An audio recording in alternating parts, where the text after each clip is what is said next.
What is going on? YouTube world. Steve? Penny? Dave. IRP 137 Instant Revolution podcast. Now it's finally here. Now the nerves are starting to bubble.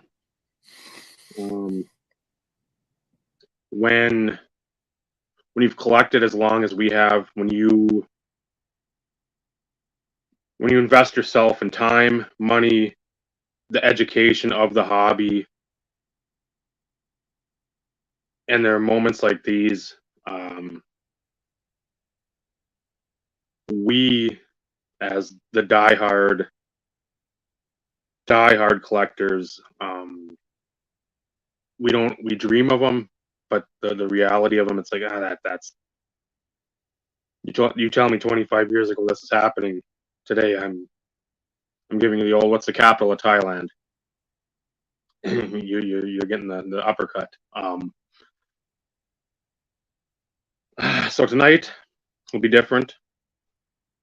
You won't hear our voices as much, which I think for everyone is always a plus. We do have a couple guests on, if you picked up from the placeholder and the descriptor. It's a huge episode for us. So, Steve, you want to possibly bring on our first guest? Do I have to? Nobody wants to see this. Nobody wants to see this guy. Everybody's seen this guy. Steven. It is our distinct pleasure to bring back to the show once again our good friend, Jeff Morse. Lads, how are you now? How's it going, Jeff? Beauty.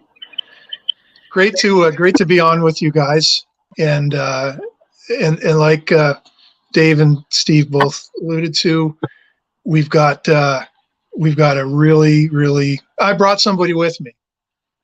Before I do that, though, I wanted to show you guys something, because we talked about collectibles and things like that. I got a couple things I want to show you guys. So first of all, Steve, did you notice the hat? That's my Denver Broncos, and this goes with it. My computer didn't work, so I'm on my Huawei phone. So I'd like to welcome everybody listening from the Chinese government. This is my Denver Broncos in our family, no one fights cancer alone sign that I got from NFL.com, which is pretty cool. Vinny, I wanted. Oh, actually, I got to show you this too. My family and I, when we vacation, we often go on cruises. And if you guys have ever been on a cruise, once you're out at sea, everything is all of a sudden dirt cheap. And I love Invicta watches. I collect Invicta watches. So do I. I don't really spend any money when I'm on a cruise. I don't drink very much, and I don't buy trinkets and trash too much. But every now and then, you can buy. They have a special watch sale every day where it's like 80% off all watches from Invicta and from Tag Heuer and a couple other brands. And I love Invicta, so every cruise I buy an Invicta watch. And we found this, which was a $900 watch that I got for $40. Actually, my wife talked them down from $200 to $40 because she's extremely gifted at that. So this is a Invicta Denver Broncos watch. I had no idea that Invicta had a partnership with the NFL. I also got an Invicta Batman watch. I'll have to wear it next time. But Steve, I thought you would think that was really cool. And Vinny, there's something I wanted to show you too, because I don't want to leave you out of this. This may be just a hat. It's a 2017 Stanley Cup Playoffs Pittsburgh Penguins hat. And my wife and I both work at Ottawa Senators games, and she's a VIP hostess. And for that entire series, that was the series that Pittsburgh won the double overtime Game 7. Yep. But for all the games in Ottawa, she was Mario Lemieux's private suite hostess, and took care of Mario Lemieux and Pierre LaRouche and I think there were a couple of injured players in there and a couple of executives. And anyway, Mario Lemieux gave Caroline this hat.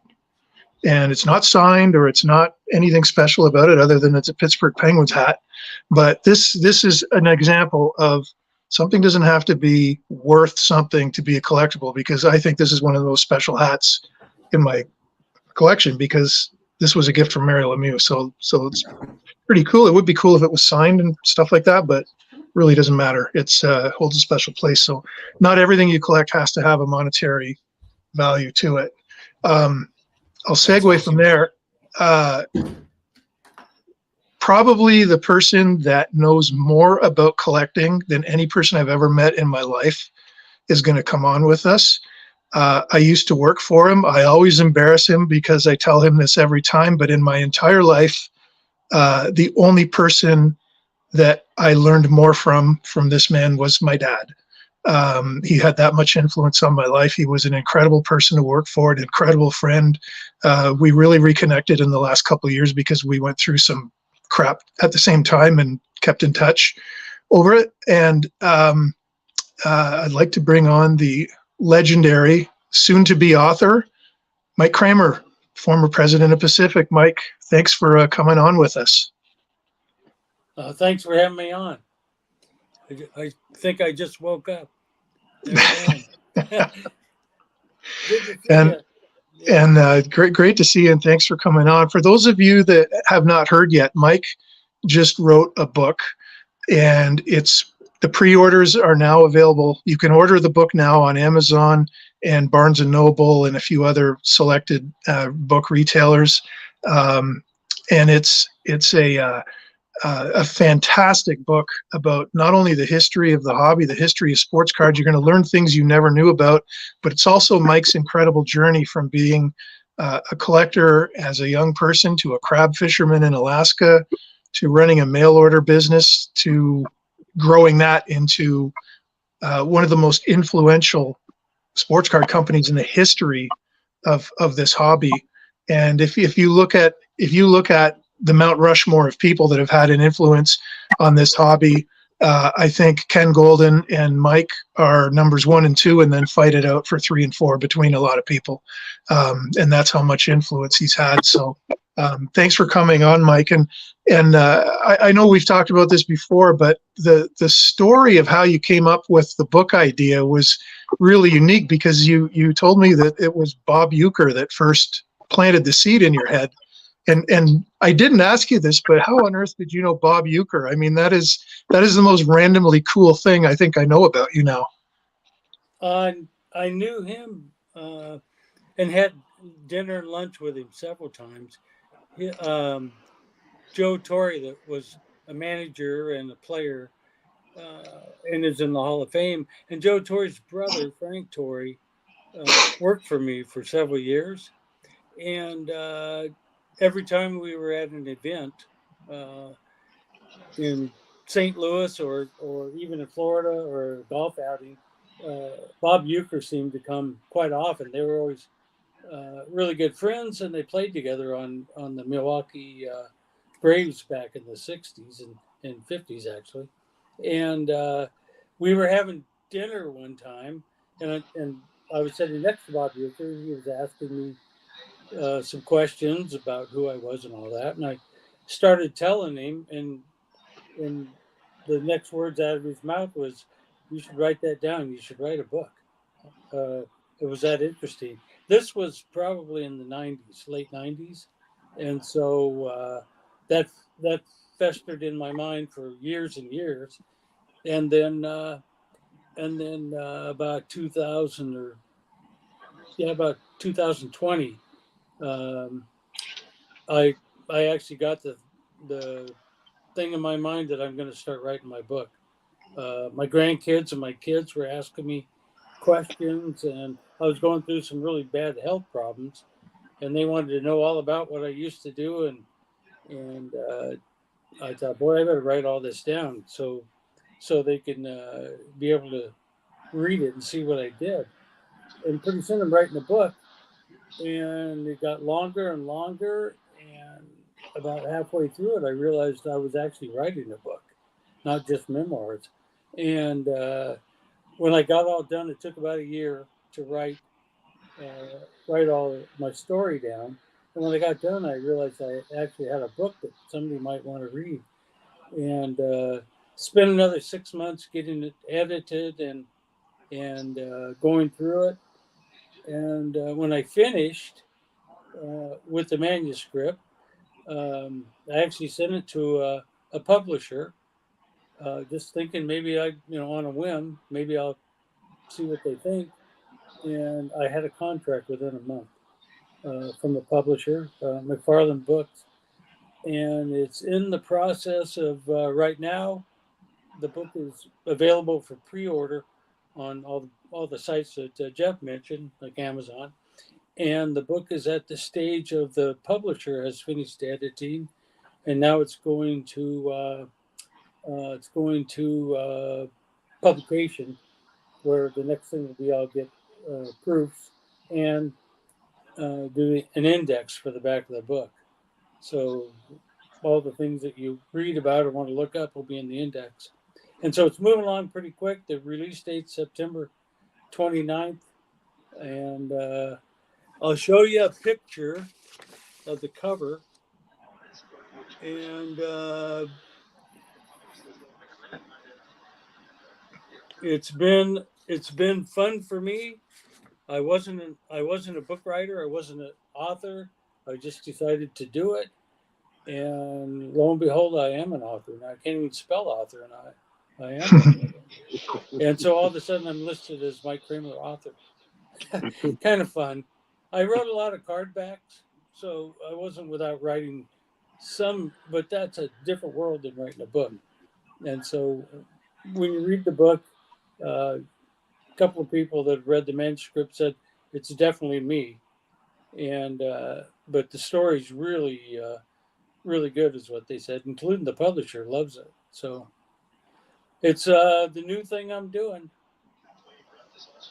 The one thing that I like too is tell us about I mean, they picked the title for you of the book, but I thought it was perfect because it has a dual meaning, Cramer's Choice.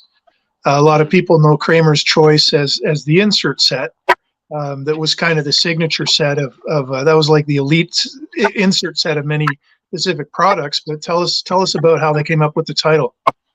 Yeah, I actually offered them Cramer's Choice, and they took that, and I had a different tagline, I would call it, and they came back and said we wanted to say Memoirs of a Baseball Card Collector Turned Manufacturer, and so the end result of the title was their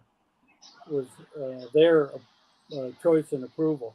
But the Cramer's Choice was mine from the cards and from the fact that throughout my book, I mentioned it was, this was my choice. It's all Cramer's choice to do this set, that set, pick this player, et cetera, et cetera. And so it kind of tagged together with my story, and also choices I made when I was young to buy every baseball card, football card, you name it, any kind of card I could find. And this is when I was a little kid. I was buying collections before anybody was ever buying collections, running ads in newspapers back in the 60s, and I had money to do that, and they didn't cost much back then. There was no values except the Jefferson Burdick catalog had like Goudies for 20 cents. Okay, so I would buy all the Goudies I could get for 20 cents. And so I was buying up cards. I made that choice to do that. People thought I was crazy spending my money on cards back in the 60s, but it turned into my life, basically. And you were doing mail order, and guys, I don't know if you three guys know this, but when I was a kid growing up in rural Eastern Ontario along the St. Lawrence River, I used to get sporting news in the mail And I mean, that was the closest thing. Sporting news was the closest thing we had to the internet or ESPN back in the day, because there were no highlight shows. There was no stats at your fingertips. You had to get the sporting news and wait for it, and everything was a week old. But that's the only way you could look up box scores and things like that. And I was a stats junkie, and I loved to collect. I was very archival in my collections, but I actually, as a kid, ordered sets of Topps baseball cards every year from Mike, and I would have been about 12 or 13 back then, and you told me a story that you were off in those days. You were off fishing, and Cheryl was at home. Your wife Cheryl was at home, kind of fulfilling all the sets and sort of running the mail order business from the inside. So tell us a little bit about how that worked, and how did you juggle being a fisherman in Alaska, running this baseball mail order company? It's such an unusual pairing. Yeah, I was fishing king crab out of Dutch Harbor, Alaska. Started doing that in '69, and I married my wife in 1973. And during that time, when I was gone, and I'd be gone for like 6 months, but I had ads running in Street and Smith, Sporting News, all those magazines to sell sets, and then we had a catalog that we'd send out, and my wife would sort sets out of vending cases, which I would be buying from Topps, and make sets out of them and fulfill the orders. And she hired a lot of people to help her because it was a lot of labor. And so when I was gone, she was doing this, fulfilling my baseball card orders, and she did that for years and years until I was able to have the baseball card business, or the trading card business, for me grow so big that I stopped fishing in 1979. Um, it was a catalog I sent out. The name of it was first started as Mike Cramer. Then it started out became Cramer Sports Promotions, and that name's on a lot of old cards I made back in the 70s, 80s, and then in 1980 it became Pacific Trading Cards when we incorporated. And so we originally started as a mail order business, and I hear that from so many people that they used to buy cards from me back in the mail order business days, and then it evolved into the trading card, Pacific Trading Card. So what a fun thing to have happen. It's sort of come full circle, because mail order then was necessary, because there, shows and hobby shops were so few and far between. I think the National was in its infancy back then. Yeah, it And didn't start till 1980, I believe. yeah, so it wasn't even there yet. And I didn't go to my first hobby shop until it was 1982, and I was blown away that there was actually a store dedicated to cards and collectibles. And it must have been like that in most cities, but now you're seeing everything go full circle back to where eBay is sort of what mail order used to be, because there aren't as many shops as there were in the 80s and 90s. But you had the foresight to, and I think the first set of cards I bought that you made was called, it was Cramer Promotions Big League Crates, maybe. Was that what it was called? Legends. Yeah. Baseball Legends. And the sepia tone ones. the sepia tone cards. There was like Babe Ruth and Ty Cobb and Tris Speaker and Nellie Fox and Eddie Matthews. It was just like a cornucopia of the greatest players of all time. And I just thought, this is incredible, because I could never have cards of those players from before my era, but this was a chance for me to at least have a card of all these legends. So how did you transition from being a mail order person to saying, hey, I'm going to make my own cards? What was sort of the light bulb that went off that made you do that? Well, what happened was, in 1979, my wife was pregnant, and I was buying closeouts from Topps, and I was fishing, and I was gone, and I had warehouse, mini storages, 30 by 20 feet wide, and they were filling up, and semi truckloads of closeouts were coming from tops. In other words, gum cases, thousands and thousands of them. And there were so many, and I called her one day, and she's crying, and she said, "You got to do something. I can't unload these trucks anymore. I'm running out of friends. You got to sell some of these, and we're running out of mini storages." And so from Dutch Harbor on the boat, I sent in an ad to Trader Speaks, a quarter-page ad to sell some of these cases, and this story's in my book too. But the next time we came in, about a week later, with a load of crab, I called her, and she said, "We have a worse problem. We have so many orders for these cases, I can't do that either." And she said, "I'm barely keeping up with filling a handful of them." And so I said, "Don't worry about it. I'll be home in a couple of weeks." I got home, literally had $1 million or more in orders. And this is in 1980 or 1979, the fall of 79. My mail order catalog was, the address was my house. I had at least a dozen people a day coming by, wanting to buy cards. Had to get it out of my house. We opened a retail store, baseball card retail store, trading card store, to keep all the people going there.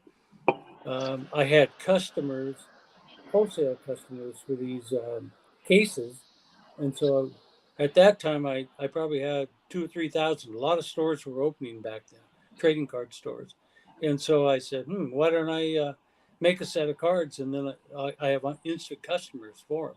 So I made these baseball legends in sepia tone, 30 cards, and printed, I don't know, 2,000 or 3,000 sets, and they sold out just immediately.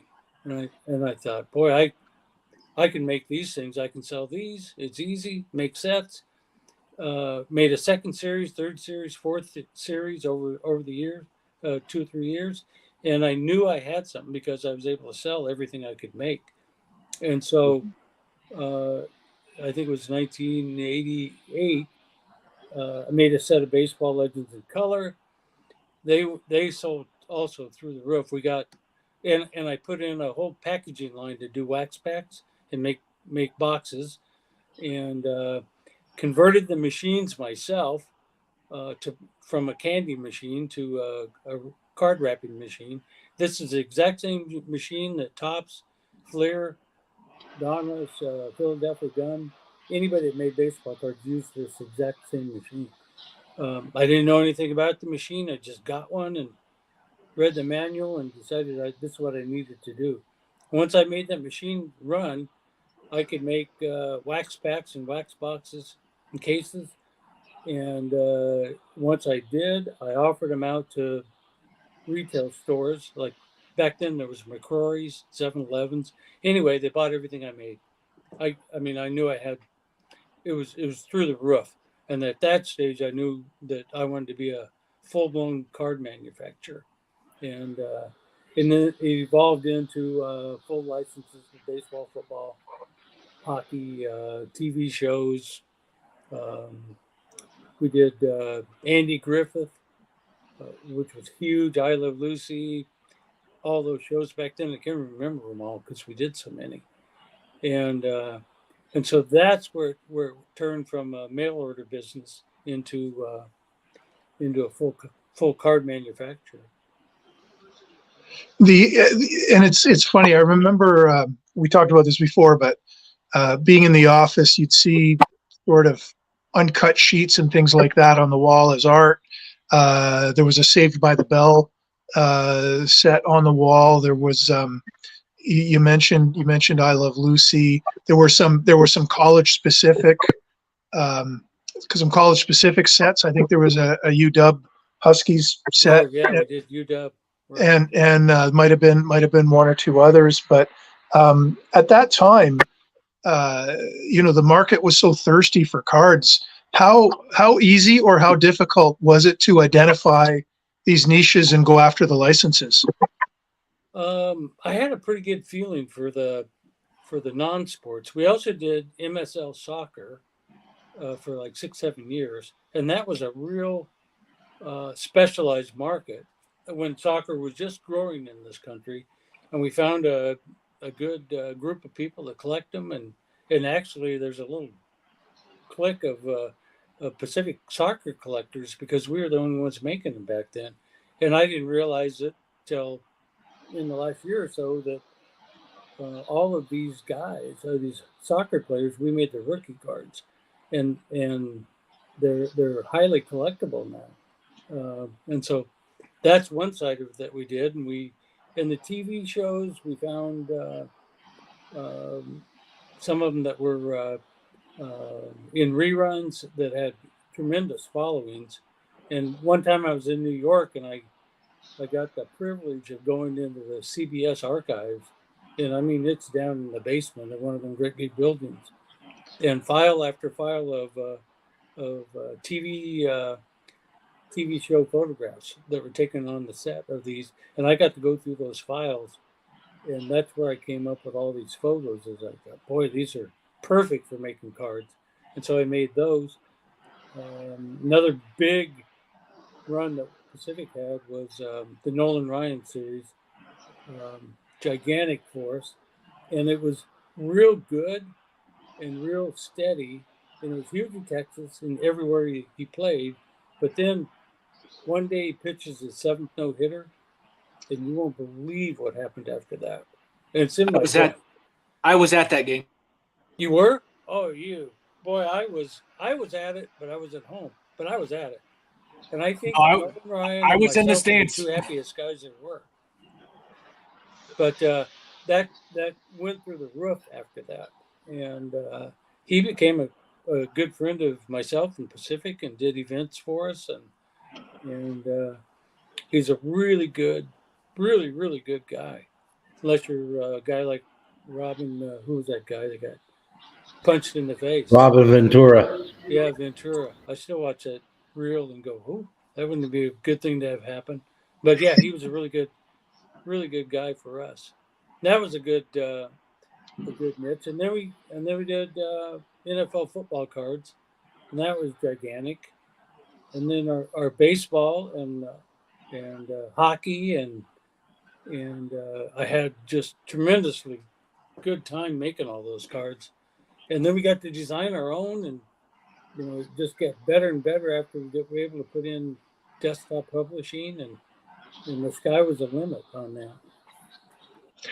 And that's another thing because the technology between the 80s and the 90s changed so drastically.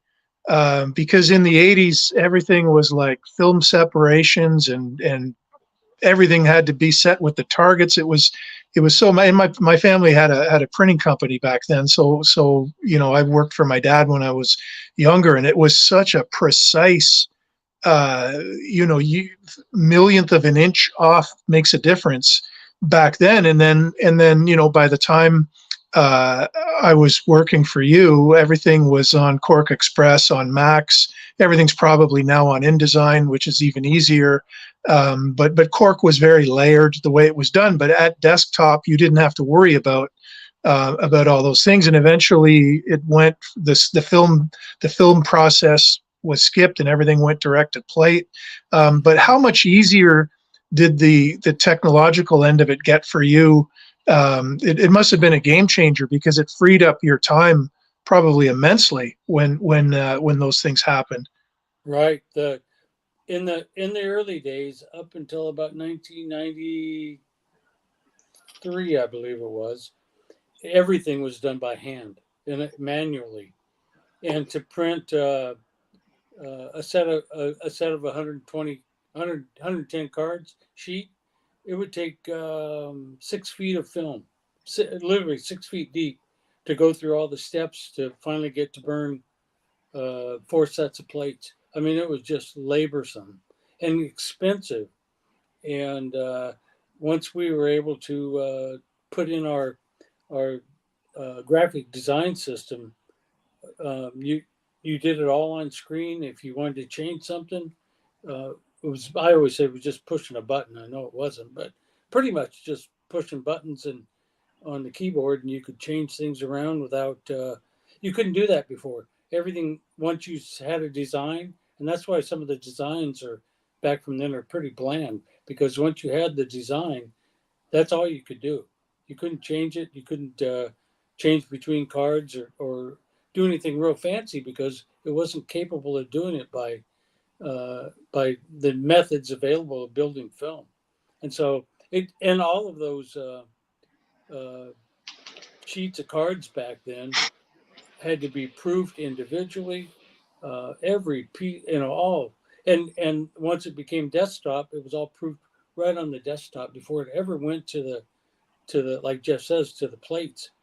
And really, really saved a ton of money. Although all those computers cost, um, over $25,000 to put in a computer and monitor in 1993, and then have all the equipment to print something or print film, make film. That was in addition. Nowadays, I have more power on my phone than those computers had back then, and so it Yeah, and evolved really quick. that's not an exaggeration. And those Macs, they were $5,000 each. Then the same machines now would be 2,000. And you're right. Your phone has more power than those. And those. I mean, this is before the internet, so they didn't even have enough power to operate browsers or anything like that. But again, it was a gradual thing. When and you guys follow the vintage card market. As Mike's talking about that, I'm thinking of two different card sets. I'm thinking of the 69 Tops basketball, and I'm thinking of 71, 72 Tops or OPC hockey, the one with the oval and the color and the player isolated, clipped on that. And the 69 Tops basketball has like a white background. It's a tall boy card with the player isolated, clipped, and no team names because they only had the player's license. So if the card said Boston, they'd leave that, but if it was said Celtics, they'd airbrush that out. And airbrushing was a technique that took hours per card, and now it's done in seconds in a program like InDesign. But when you think of the difficulty of clipping and isolating a player, and then I would say, Mike, that every set that we did at Pacific when I was there, we had at least two insert cards that had some sort of a prismatic or holofoil background, something really loud and poppy that had a lot of sparkle to it, because that was kind of our sort of look, with cropped, isolated action photos, and there were techniques that you taught me about, bumping your f-stop up to get a brighter photo, different things like that. But that's done on a desktop in an hour what would take a day, to work on one card to clip that. And imagine when next time you see those 71, 72 cards or the 69 cards, take a look at the photos and think that was done by some guy with a knife cutting an actual photo, and then the photo had to be manually put on a card, and then the 4-color separation was done after that. And the accuracy and the precision that you needed to pull something like that off was mind-blowing. How painstaking it was, and to transition into computers where now there's programs that isolate and clip, and it's a click of a button. So and Mike, you lived through that transition. So it must have really kind of got you excited when we were kind of in the late 90s and we were doing all these like incredible, fantastic designs, and how technology helped that happen. It must have been really exciting for you.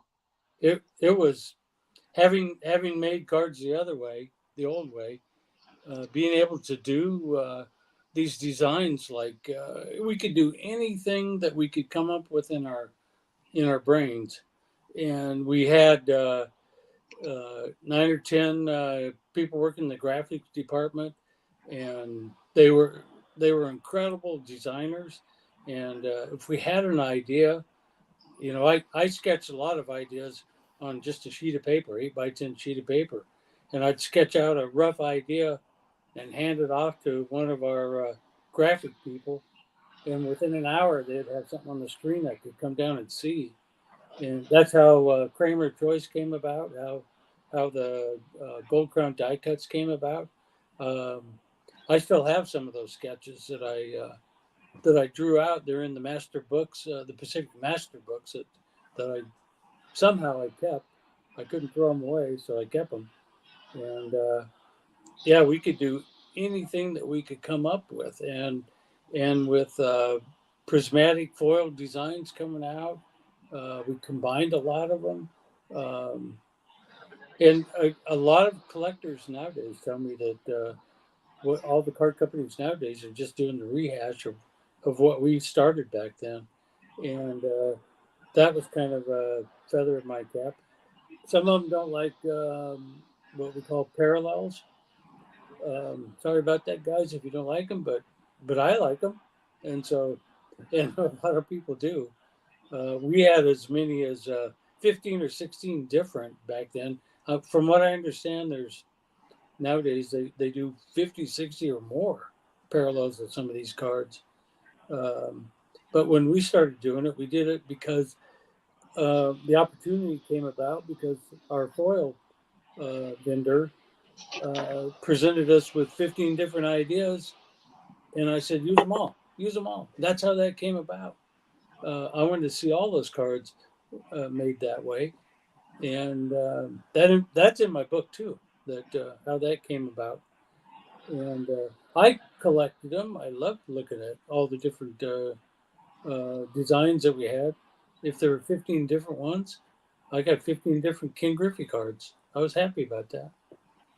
So yeah, it was all about collecting, and if you're a fan of that player, if I'm a fan of him, I got to have all of them if I can get them all. And so I know how the collecting side of it works.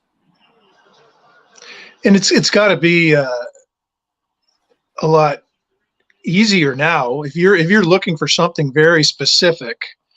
Like I want to go back 4 years and find a pink refractor, whatever, of Albert Pujols. I can go find that online somewhere, unless, if it's available, you're going to be able to find it. But back then, where were you going to find these things? I mean, it was that much more difficult to collect back in the day. And I remember the backlash too. It's like, oh, that's too much. That's too many parallels. That's anytime we pushed the envelope at Pacific, and believe me, I drove you nuts because I loved pushing the envelope further than it should be. I'd come into your office with really crazy ideas sometimes, but it's at the end of the day, it was let's do it. And the negative backlash we got then, and it's funny because a lot of that negative backlash was driven by people who were in the hobby media. All those people in the hobby media ended up working for manufacturers doing the exact same thing we did. Mm-hmm. Exactly. And there's a strong Pacific flavor in a lot of stuff that's out in the market now. And Mike, yeah, I think that's a testament to you and a testament to the team that we had.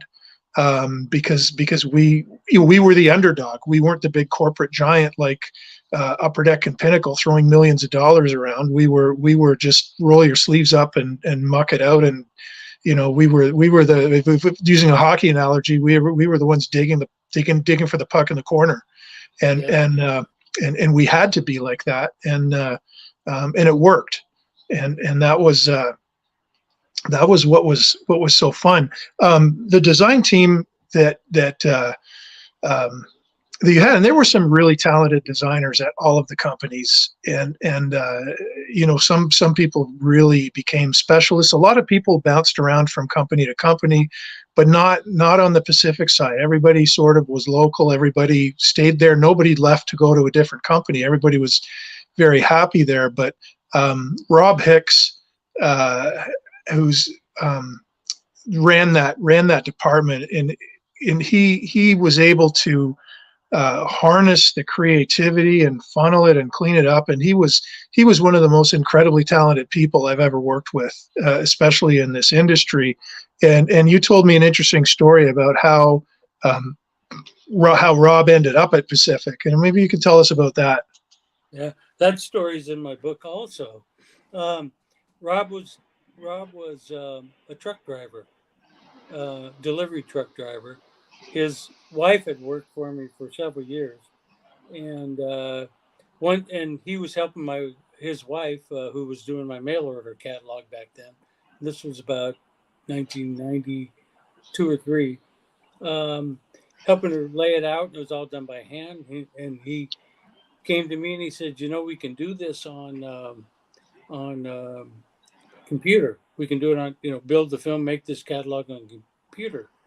He said, if you buy the computer, I'll do the work.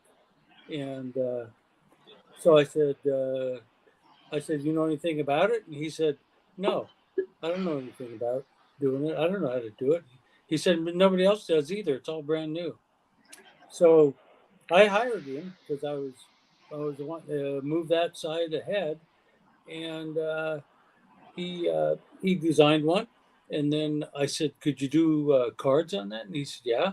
He learned how. He wasn't trained or anything. He was one guy besides me who could read a manual and do it. And I'm the only other guy that I know that has ever done something like that. Just read the manual and figure out how to do it without any experience. Anyway, Rob designed our first set of World War II. That was our first set we did on the computer. And I gave him a sketch. He laid it out. We did this on the computer, and I said, we got this. We changed our system over right then and never used our outside source for making print film. And we did it all in-house after that. But he was incredibly talented. We added more and more as our workflow got bigger. We added more and more people to that department, and film outputting machines and big reel printing machines. And I mean, it was a lot of equipment running down in that department.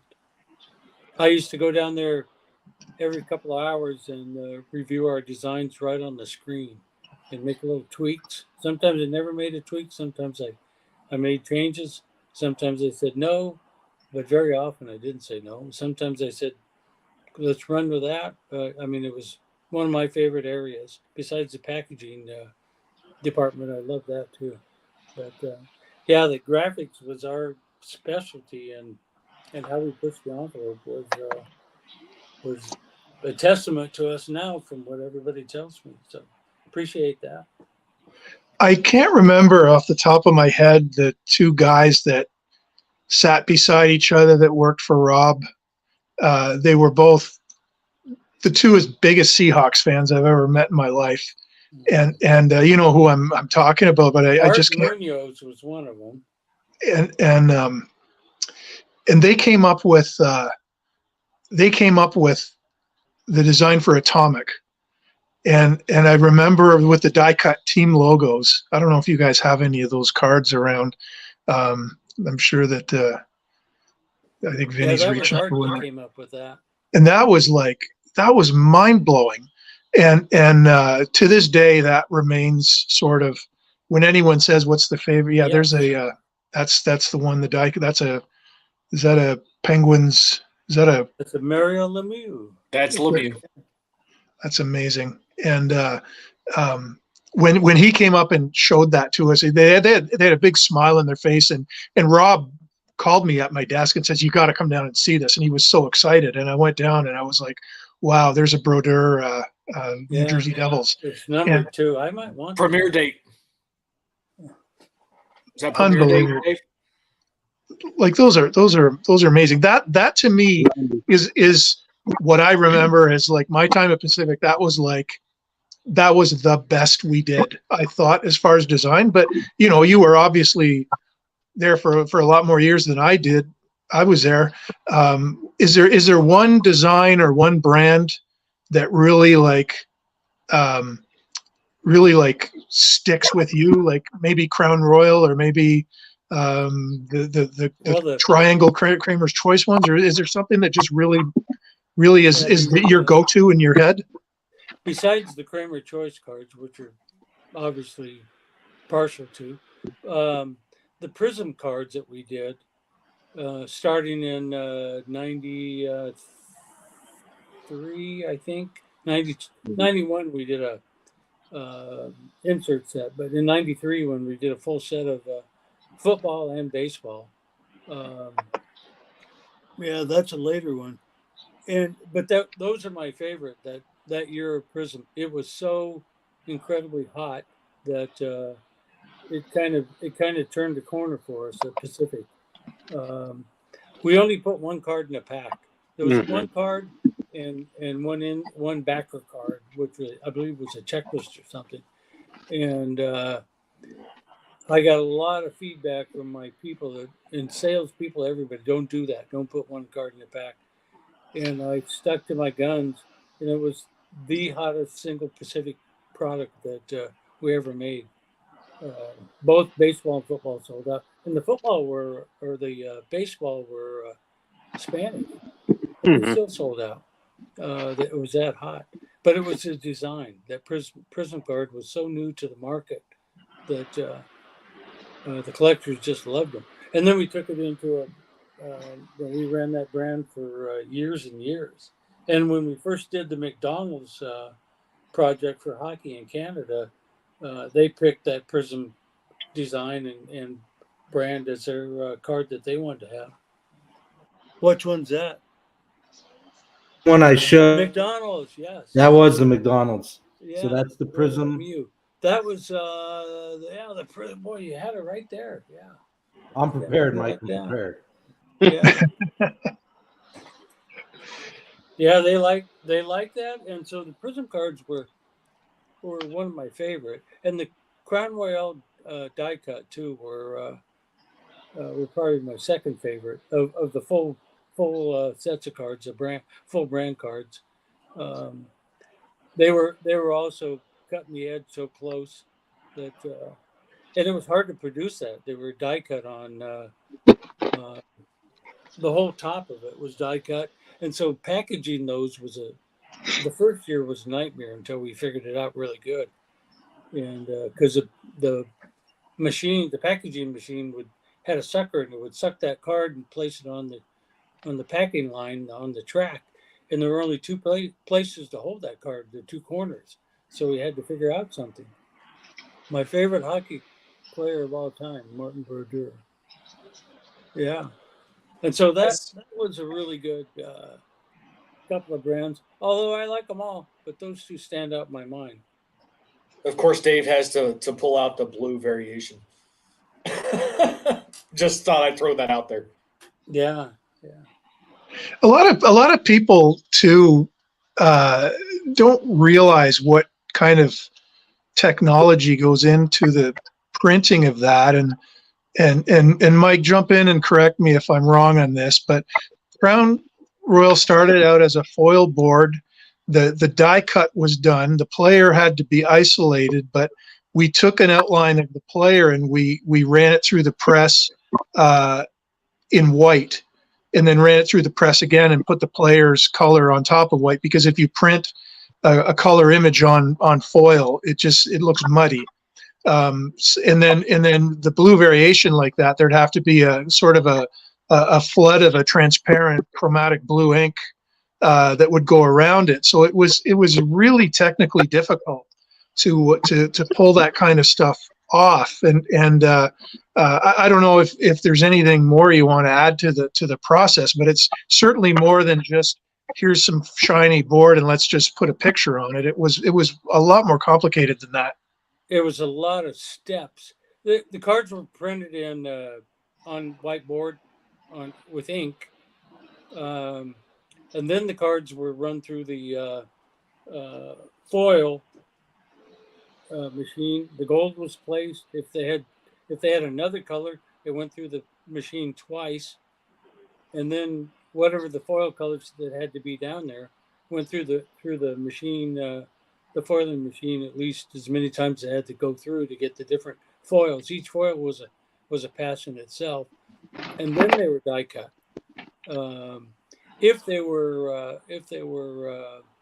laser cut, they went through a different machine that actually laser cut the design out, and so real complicated, but we got really good at it. And some the other card companies couldn't do stuff like that because they hadn't mastered it when we were first doing it. And I don't know if they ever ended up doing those laser cuts and all that, but I'm sure they have. But we got on it first and mastered it and took advantage of that when we had the technology. And a different die cut for every card. It wasn't just one universal die cut, which because some of the bigger companies, I remember when I worked at Pinnacle, we'd come up with die cut stuff, but we always tried to cut corners cost wise. Can we get away with one die cut for the whole set? But we had a different die cut for each of the cards on the form. Yeah, sometimes that was expensive, but like we say, Jeff, we wanted to push the envelope, and we're getting the credit for it now. That was a laser cut, that Martinberger, which means that was actually burned, not stamped or anything. It was actually cut with a laser, actual hot laser, and very, very complicated. One gazillionth of temperature off, you burn up a card, and so that was a tricky little process. One of the people asked what your favorite sets were, so I would imagine I'm assuming he's talking about Pacific, so I would imagine that Crown Royal and Prism would be your two favorites. For me, they were, but I can't rule out all my sets I made. I mean, if I go to them like Atomic or Invincible or any of those, I go look at them, and I fall in love with them all over again. They still wow me, and so I'll say this: whatever set I'm looking at the time I'm looking at it becomes my favorite. I mean, I can say Prism and Crown Royale, but then I'll tell you that if I'm looking at a different one, all of a sudden I like that one. It's just that way. I'm so wowed by my own cards. I'm looking at the side here. Is a collector's dream who asked that? Is that Yannick, guys? No, that's Orlando. Oh, that's Orlando. Okay. Yannick is down there at the bottom. There's something about cards. He changed his tag name or his. Oh, okay. Name. Ah, c'est bon, Yannick. Bonjour. And je peux dire tous les mots d'église comme tabernacle et esti et colis. Et tout le monde ici ne connaissent pas que je dis. I just cussed in French, and you guys didn't even know it, guys. So we. I heard the word. Anyway, getting back to baseball. Your first foray into a Major League Baseball license was a Spanish language license, and how did that come about, and why did Major League Baseball want a Spanish card set? We actually proposed to the baseball players in 1991 a full Spanish set or an English set, whichever. And we printed prototypes in 91 in Spanish and in English. And when we went to make the presentation, they said there's a market for the Spanish language because at that time about 30% of the players were Hispanic. Nowadays, I think it's way more than that. But the market had opened up. There were a lot of Hispanic fans, and we opened up a market in Mexico. I actually went to Spain There's 1993 Pacific baseball cards in Spain. I don't know where they're at, but there's a bunch of them over there, and that was the market that was available for us to make baseball cards, and I wanted to do it, and I signed up for that, and it was fun. I had 660 cards in that set, and we opened up a pretty good market for the Hispanic cards. And then the next year we printed them bilingual, and that opened up even a bigger market. And then we kept going with it, and then eventually made just regular baseball cards. And at what point did that transcend into a full blown Major League Baseball license? That was in 1998 was our first year with a full blown license, and we I think Pinnacle was leaving the market, hadn't quite left the market, and they figured there was room for another card manufacturer, and we had football, and we had hockey, and we had a factory, and we made nice stuff, and we got a shot, and that was my lifelong dream, as I say in my book, was to make baseball cards like I collected when I was a kid, and I got my chance, and that's all I can say. I'm very thankful for that.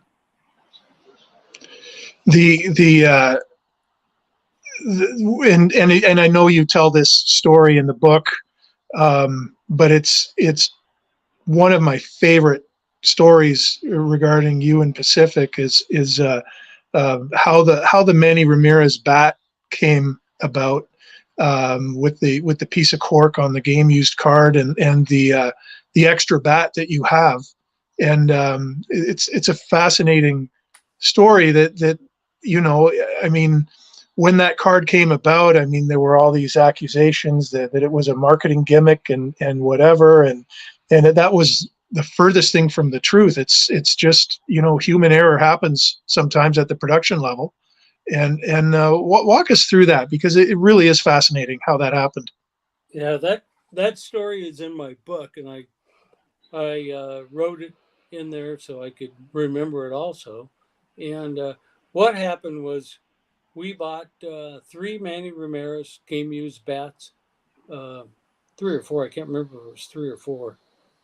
Might have been 4. Anyway, it's in my book, and we sent them out to be sliced, and there was a place in Texas that did all the slicing. The guy had a real thin cutting bandsaw, and he sliced them into little swatches.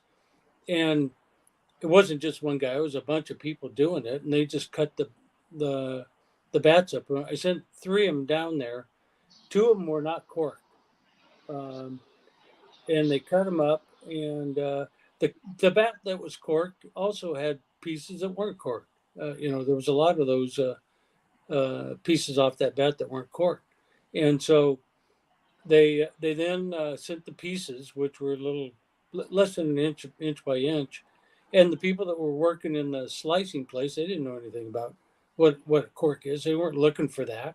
Who would think about looking for a piece of cork on a bat? They just cut up stuff and stack it in a box, and there were little swatches of wood, and send it over to the where the pieces were placed on the memorabilia cards.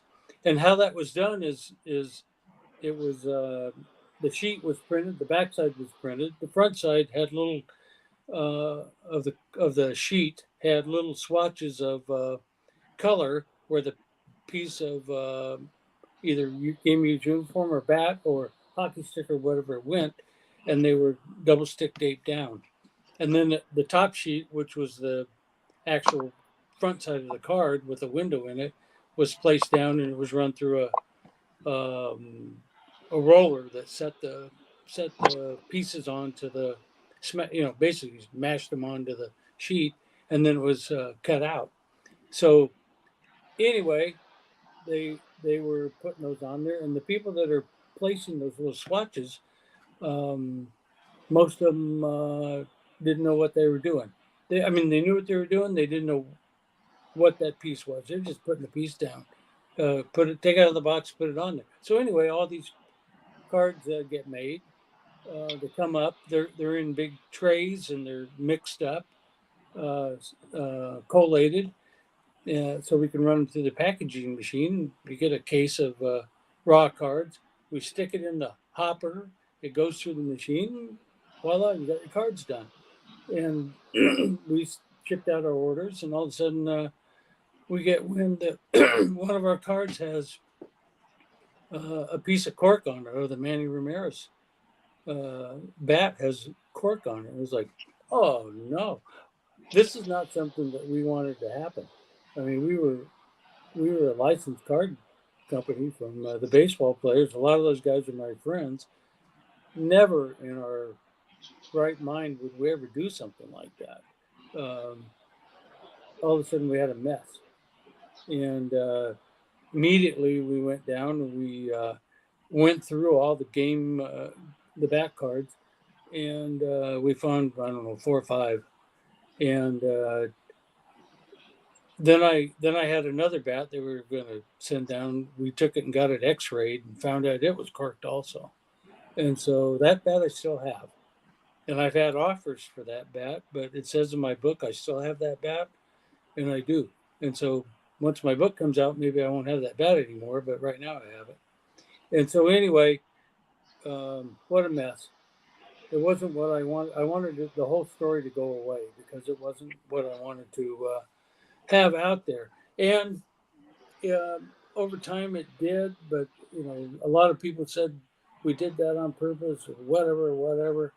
Why would we do something like that? I was a baseball card manufacturer, a collector, and I didn't need that headache. I got to tell you that. And so some people said it caused Pacific to go out of business.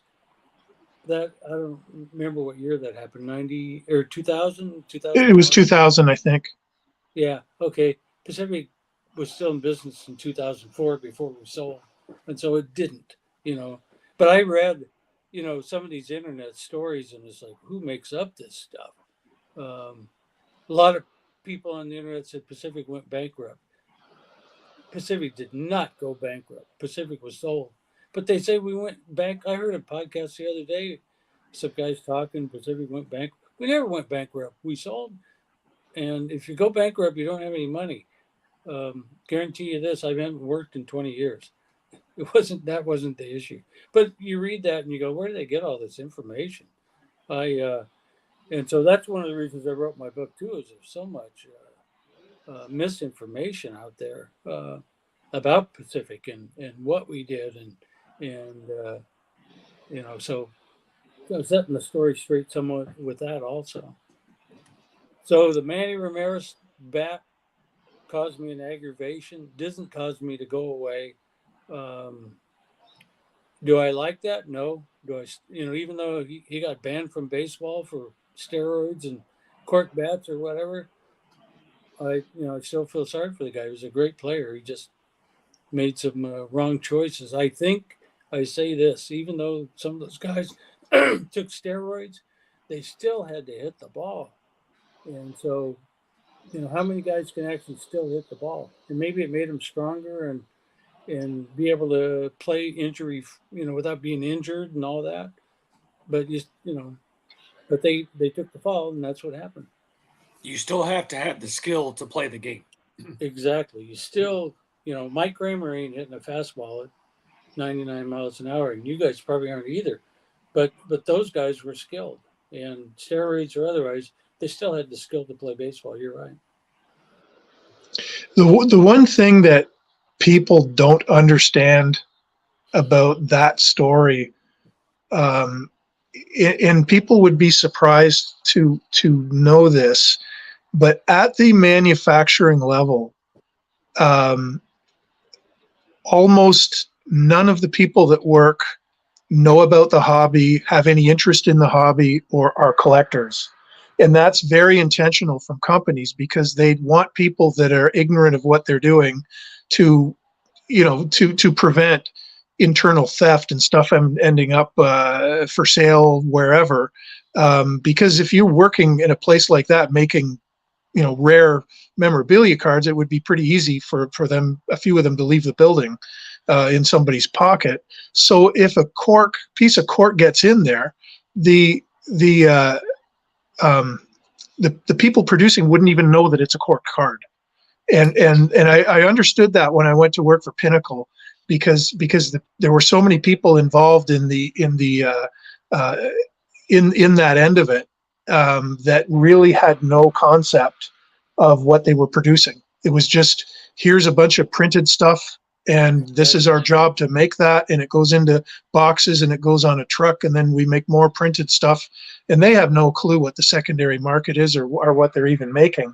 And I think that is very important for everybody to know that this stuff is done on an assembly line, just like a car is made, or any other product that's manufactured. In fact, there are so many steps in producing a trading card product. And Mike, the one thing that is so good about the way you did things back then with that situation was that we were the only company that had in-house packaging.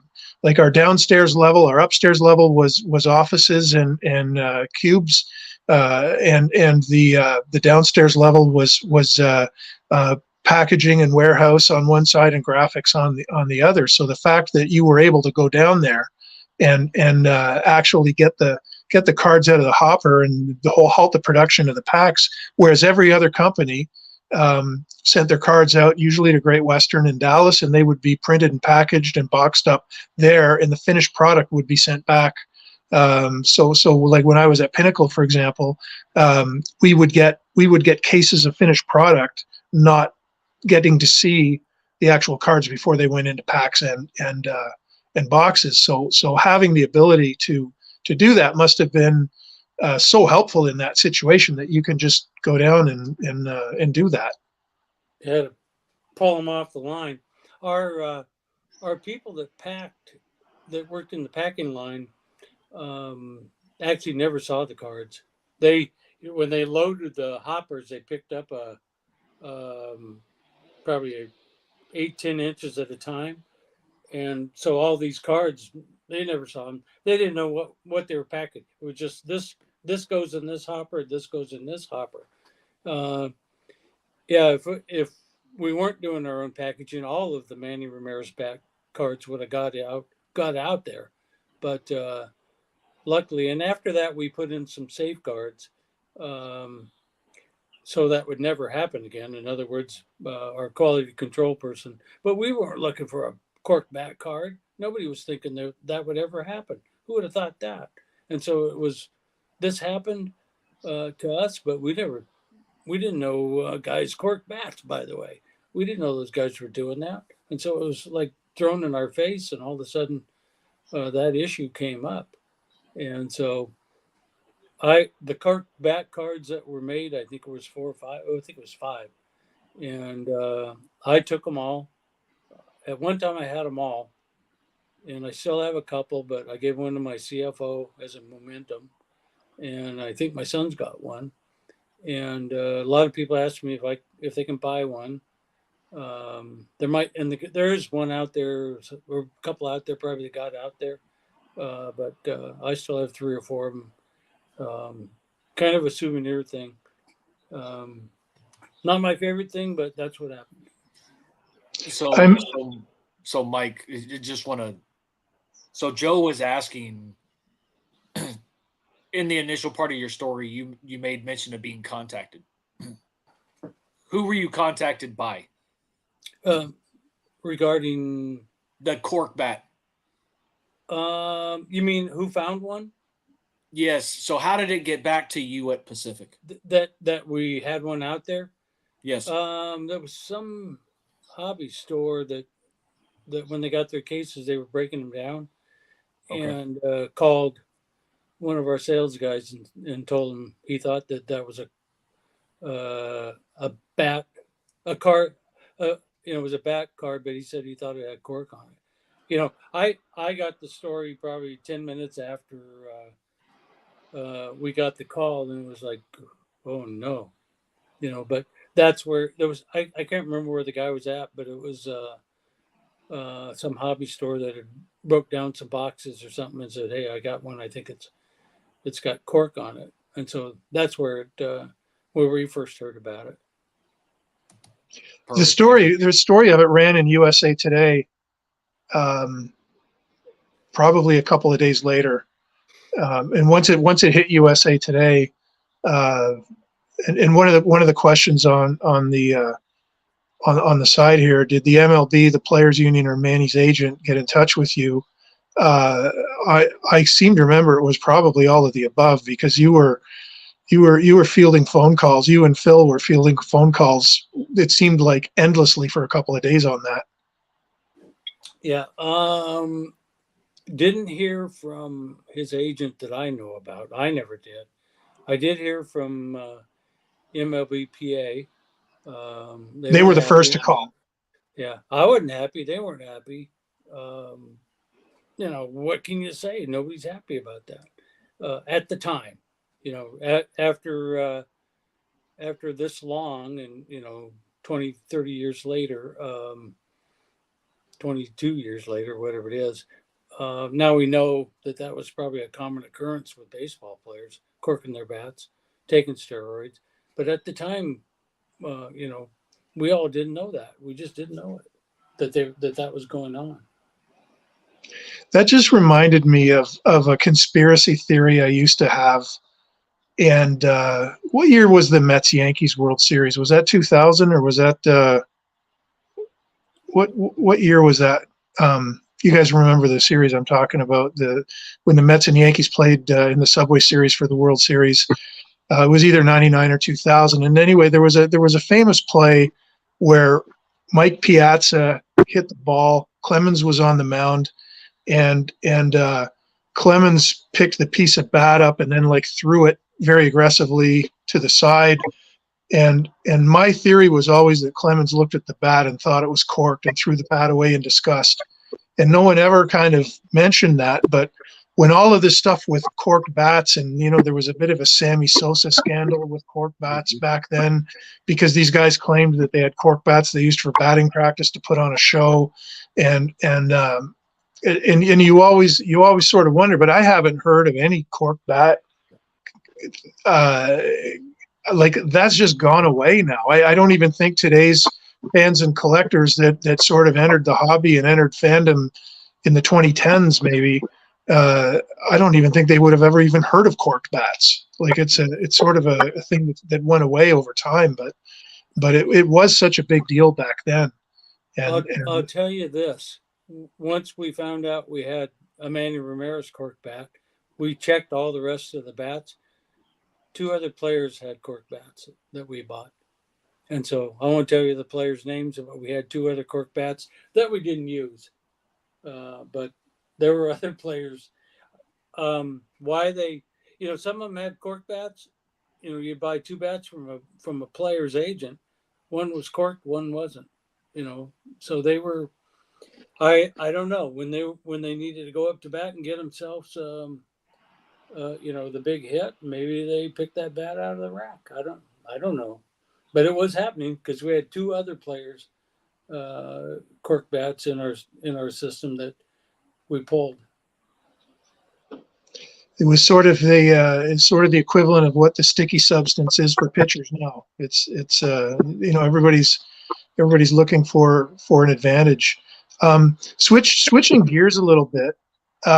You told me last week, and I had no idea about this, your involvement in developing card accessories, especially the nine pocket page and some things like that, which I thought was fascinating, because I never knew that about you for all the time that I've known you. And maybe tell us about how you developed, I believe, the corrugated boxes and some of this other stuff.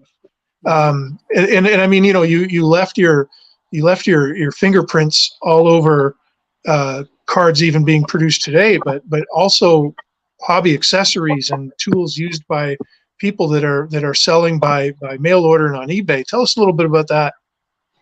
Yeah, in the 70s, and it was probably around 70. It's in my book too. I wrote it, so sometimes I can't remember exact dates. 74, 5. I went to a factory in California, which was called 20th Century Plastics. It became Rembrandt later on, but I went to them and I developed with them a plastic 9-pocket sheet to hold baseball cards. Before that, I was storing my baseball cards in an album with those little corners, photograph corners, and you'd put them in there. You know, remember them? It wasn't the best system going, so I ordered 1,000 of these sheets, and I took them to a card show in Anaheim, it was in Anaheim, I believe, around 74 or 5, and they were gone within 20 minutes. And I said, I gotta make some more of these. So I over the years, up till about 1984 or 5, I was basically making almost all the card sheets, and all of these customers I was selling cases, closeout cases and legend sets to. All these stores were buying my sheets, and I also developed a trading card binder that said baseball cards, football cards, hockey cards, non-sports, and I made binders, and that was a big part of our business until the trading card manufacturing got so big, and other companies. There was a couple of companies on the East Coast started making them. Mine were side load, and this one company on the East Coast made top load, a little bit different. I didn't patent the thing because I didn't have time to mess with it, and frankly, I didn't know about patenting or anything else. Anyway, and besides that, by the time I started manufacturing cards, the plastic sheet side of my business was so small that it didn't matter anymore. So I let that all drop because I was so busy. And then the white corrugated folding 800 count box, 600 count box, 400 count box. I needed boxes to ship my sets in, and so I went to a corrugated guy and I had him start making me those boxes. I was the first one that ever made those for cards, and so there again I sold them to other people. But the main reason I made those was so I could ship my sets, and I was shipping thousands of complete sets out to collectors. So that part of the business was pretty good too. And then the other thing I made, I didn't tell you, Jeff, was the lucite card holder. I was making tens of thousands of those back in the early '80s.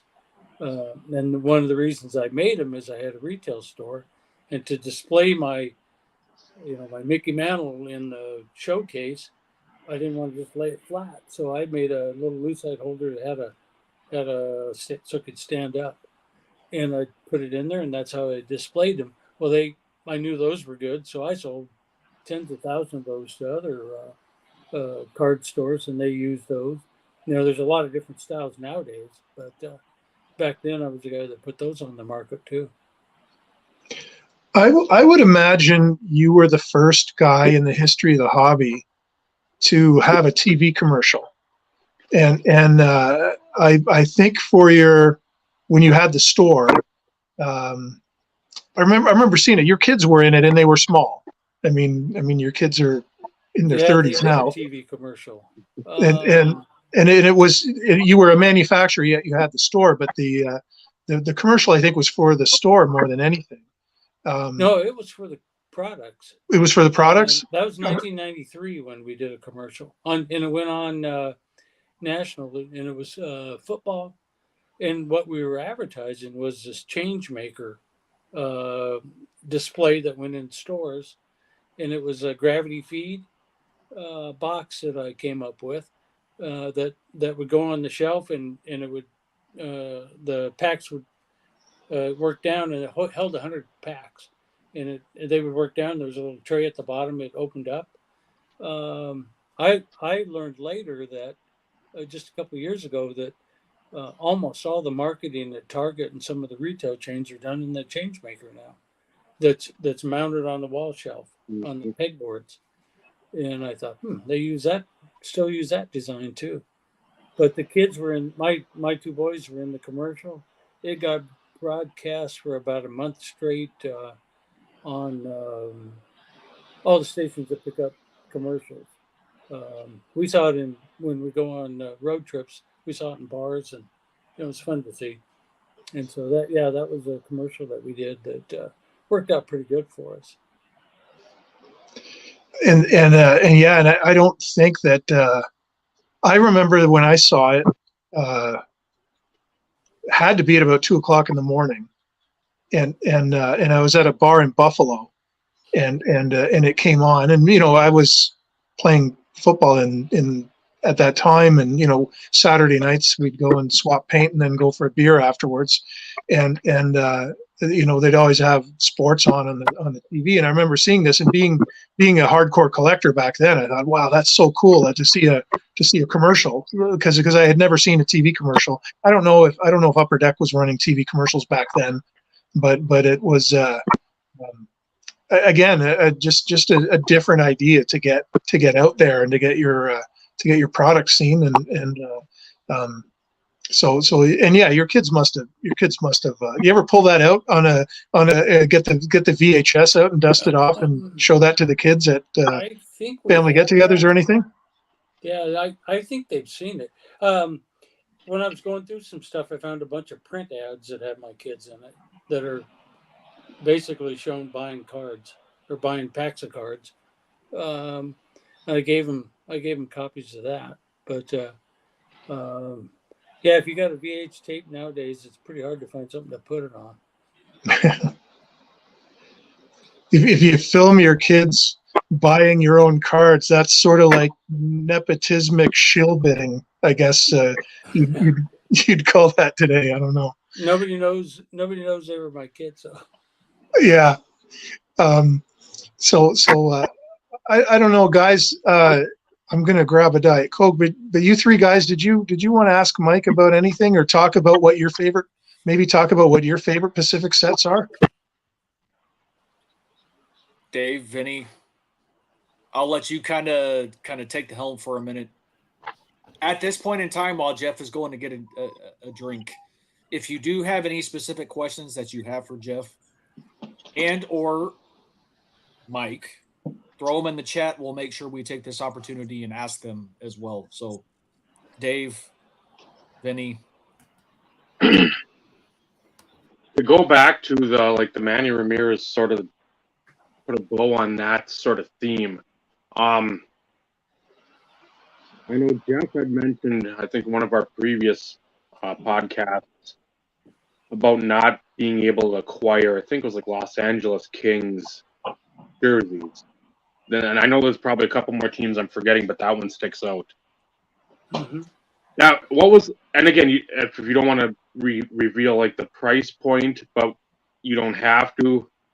But I'm curious as a collector, what the price point, let's say, okay, there's Manny Ramirez back, there's a Bill Sack jersey, and then there's a Pat Mahomes, the old Twins pitcher, let's say he had a jersey, somebody of that ilk, a low end, a middle reliever, maybe a bench player.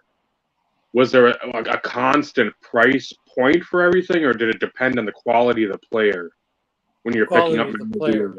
Okay. That's why in game used jerseys, that's why we used a lot of lesser known guys, because the Peyton Mannings and the Tony Gwynns cost a ton of money to get their jersey, but you could get 10 or 15 big name guys, and then add a 25 lesser name or whatever guys, and then it kind of balanced out because the lesser name guys, medium or rookies or whatever, they didn't cost as much or anywhere near as much as a big name guy.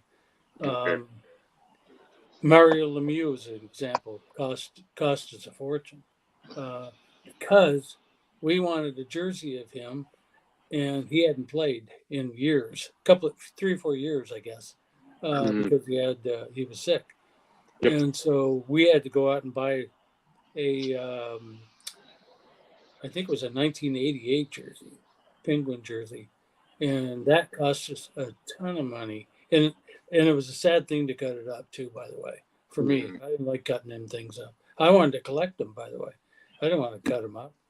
And he was an example of a really expensive one. But yeah, they were based on the player, and so a lot of times we get a couple of jerseys and an autograph deal from the same player, working through their agents for the most part. Yeah. And with the Kings, we were able to get some sticks. Okay. Yeah, the first year they would not sell us jerseys. We got sticks. I think we got 2 jerseys from a collector who had a couple of game used jerseys, but all the teams except the Kings would sell us their jerseys directly because we paid enough for them. They could re-outfit the whole team with new jerseys, and so they started wearing. It became a cycle of what do you need? We can buy new jerseys for the money you're paying, but the Kings wouldn't do that. They were the only team that wouldn't do it, and so they started doing it. I think the next year, but the first year they wouldn't go for it. And so once they did it, then we were able to get them from them too. And I think they found out we were paying enough for them to buy a whole set of new jerseys, so they might as well do it. And so, yeah, that was the first year we couldn't get them. And they reeked when they came in. They smelled. They were They were smelled nasty. Like, I call it Cramer Jezik, which is a locker room balm. I think it's called something else too. But anyway, they smelled like a locker room, no doubt. And yeah, like I said, I didn't like cutting them up. What a sad thing to be doing. Yeah, I get that. Especially the ones you look back and you think about like a Babe Ruth getting cut up, or a Mantle, or Ty Cobb, Jackie Well, I Robinson. wouldn't do that. Somebody- Yeah, that would be sacrilegious to cut up one of those. I wouldn't have done that. Yeah, that's always. Yes, it allows for a specific sect of fans to um, be able to have a piece of that, but then again, you're taking that full jersey and its history out of circulation. So Yeah, it's gone forever. yeah, And nowadays during our time they were wearing jerseys because they knew we needed them, would buy them, and so they just changed it at halftime, and or at end of the period or whatever. And but back then there was just 1 or 2 available. That's and very few on the collector market. There's a question from. a question from Orlando: what were some of the best players' autographs that you were able to get? Well, when Tom Brady was a rookie, we signed him to an autograph deal, and at the time we didn't know they were going to be that good, but that turned out to be fantastic as far as what they're worth now. If you get an autograph Pacific 2000 rookie card of him that's autographed, gee, it can go for. I've seen big numbers on that one. We were able to get almost any player that we want to sign cards for us, if we were willing to pay them. It depended on some players would only sign 50, some would sign 100. We had a couple of players that signed 400 or 500. We had good relationship with Tony Gwynn. He was our spokesman for a few years, and he would sign for us and sign autograph cards. Nolan Ryan signed a lot of cards for us, and Steve Largent. Some of the big Griffey signed just a handful of cards for us. But yeah, we were able to get once we started doing autographs in our packs, we were able to do pretty good with that. There was one particular set I remember, Mike, a hockey one, and I can't remember what the name of the insert was. And boy, I think it was in Exhibit. I think that was the brand. But we had Rob worked on this. We would have a current player, and we'd take an action picture of a current player, and then we'd get an old time player. So we would have like Guy Lafleur up against Ilya Kovalchuk in an action photo on the card, and we would have a jersey swatch of the current player and an autograph of the retired player.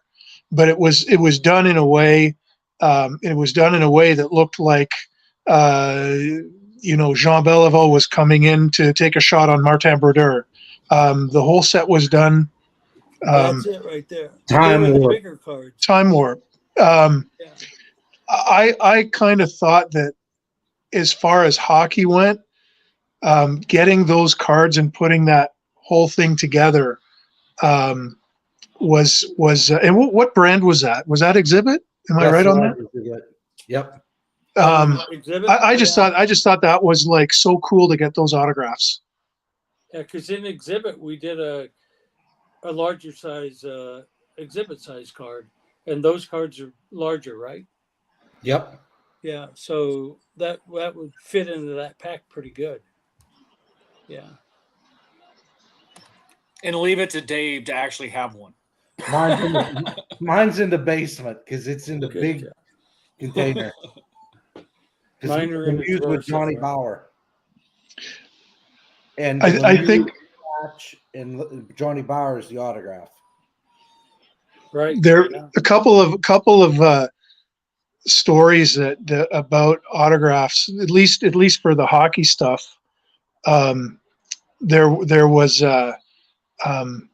we ended up I got to know Marty Turco through his agent, and Marty was a pretty big deal at that time because he was from the Sioux and one of the top goalies in the NHL. He played on Dallas, which was a hot team at the time, and he also had played and been a superstar at the University of Michigan. So because the Michigan area was such a huge market for us, he kind of checked all the marks. And Marty was such a great guy, and we had him in one of our sets, and he autographed cards. But there was also an insert set where he picked the players and wrote the card backs, and he was so into it. It wasn't just like, yeah, just whatever, use my name on it. It was like Marty spent hours on the phone talking and breaking down each guy, and like he was a big collector. He was such a fan of cards, and so excited to do that. And while that was going on, funny story. So Marty had a deal with a beverage company in Dallas. Marty lived in Dallas, and he did radio commercials on the ticket in Dallas for this distribution company. I think it was the ticket, and they were an alcohol distribution company, and they would in turn, on top of paying him, they would show up at his house once a week. They had the code to open his garage door, and they would fill his fridge. He had a beer fridge in his garage, and I guess at one point the garage door got left open, and Marty came out one morning or at noon wearing a pair of shorts and flip flops on his feet, and some teenage kid was helping himself to Marty's fridge. So Marty yelled at him, and then Marty's in his flip flops chasing the kid down the street, and the kid's holding alcohol. Marty dives and tackles him and pins him, calls 911, and then as Kurt, his agent, was telling me this story. He's like, first of all, what kind of idiot tries to rob an NHL hockey player? Like, that's not going to go well, especially if you're stealing his beer. And Marty said, yeah, if he would have just taken my Mike's Hard Lemonade, I probably would have let him have it because I don't really like that. But he went for my Bud Light, and nobody touches my Bud Light.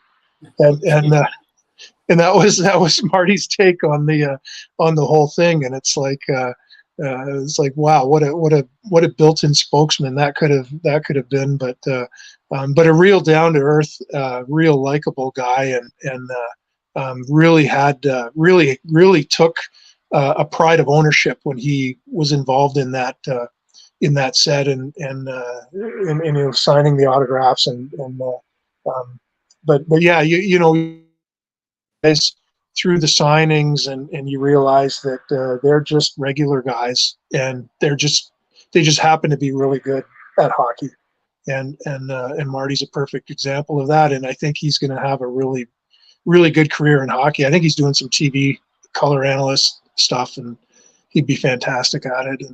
And we had a lot of when we were doing the McDonald's promotion. Mike Monson and I went to city to city to city to city as per what McDonald's wanted. We went and ended up in at least 3 or 4 different NHL cities promoting the Prism McDonald's cards, and in one of them, Brendan Morrison, who's also buddies with Marty with the same agent, Brendan and Finn, the mascot of the Vancouver Canucks, actually worked in the drive-through window, so people would order and they'd come around. If they ordered hockey cards, they'd come around to the drive-through, and Brendan Morrison and Finn actually gave them their order.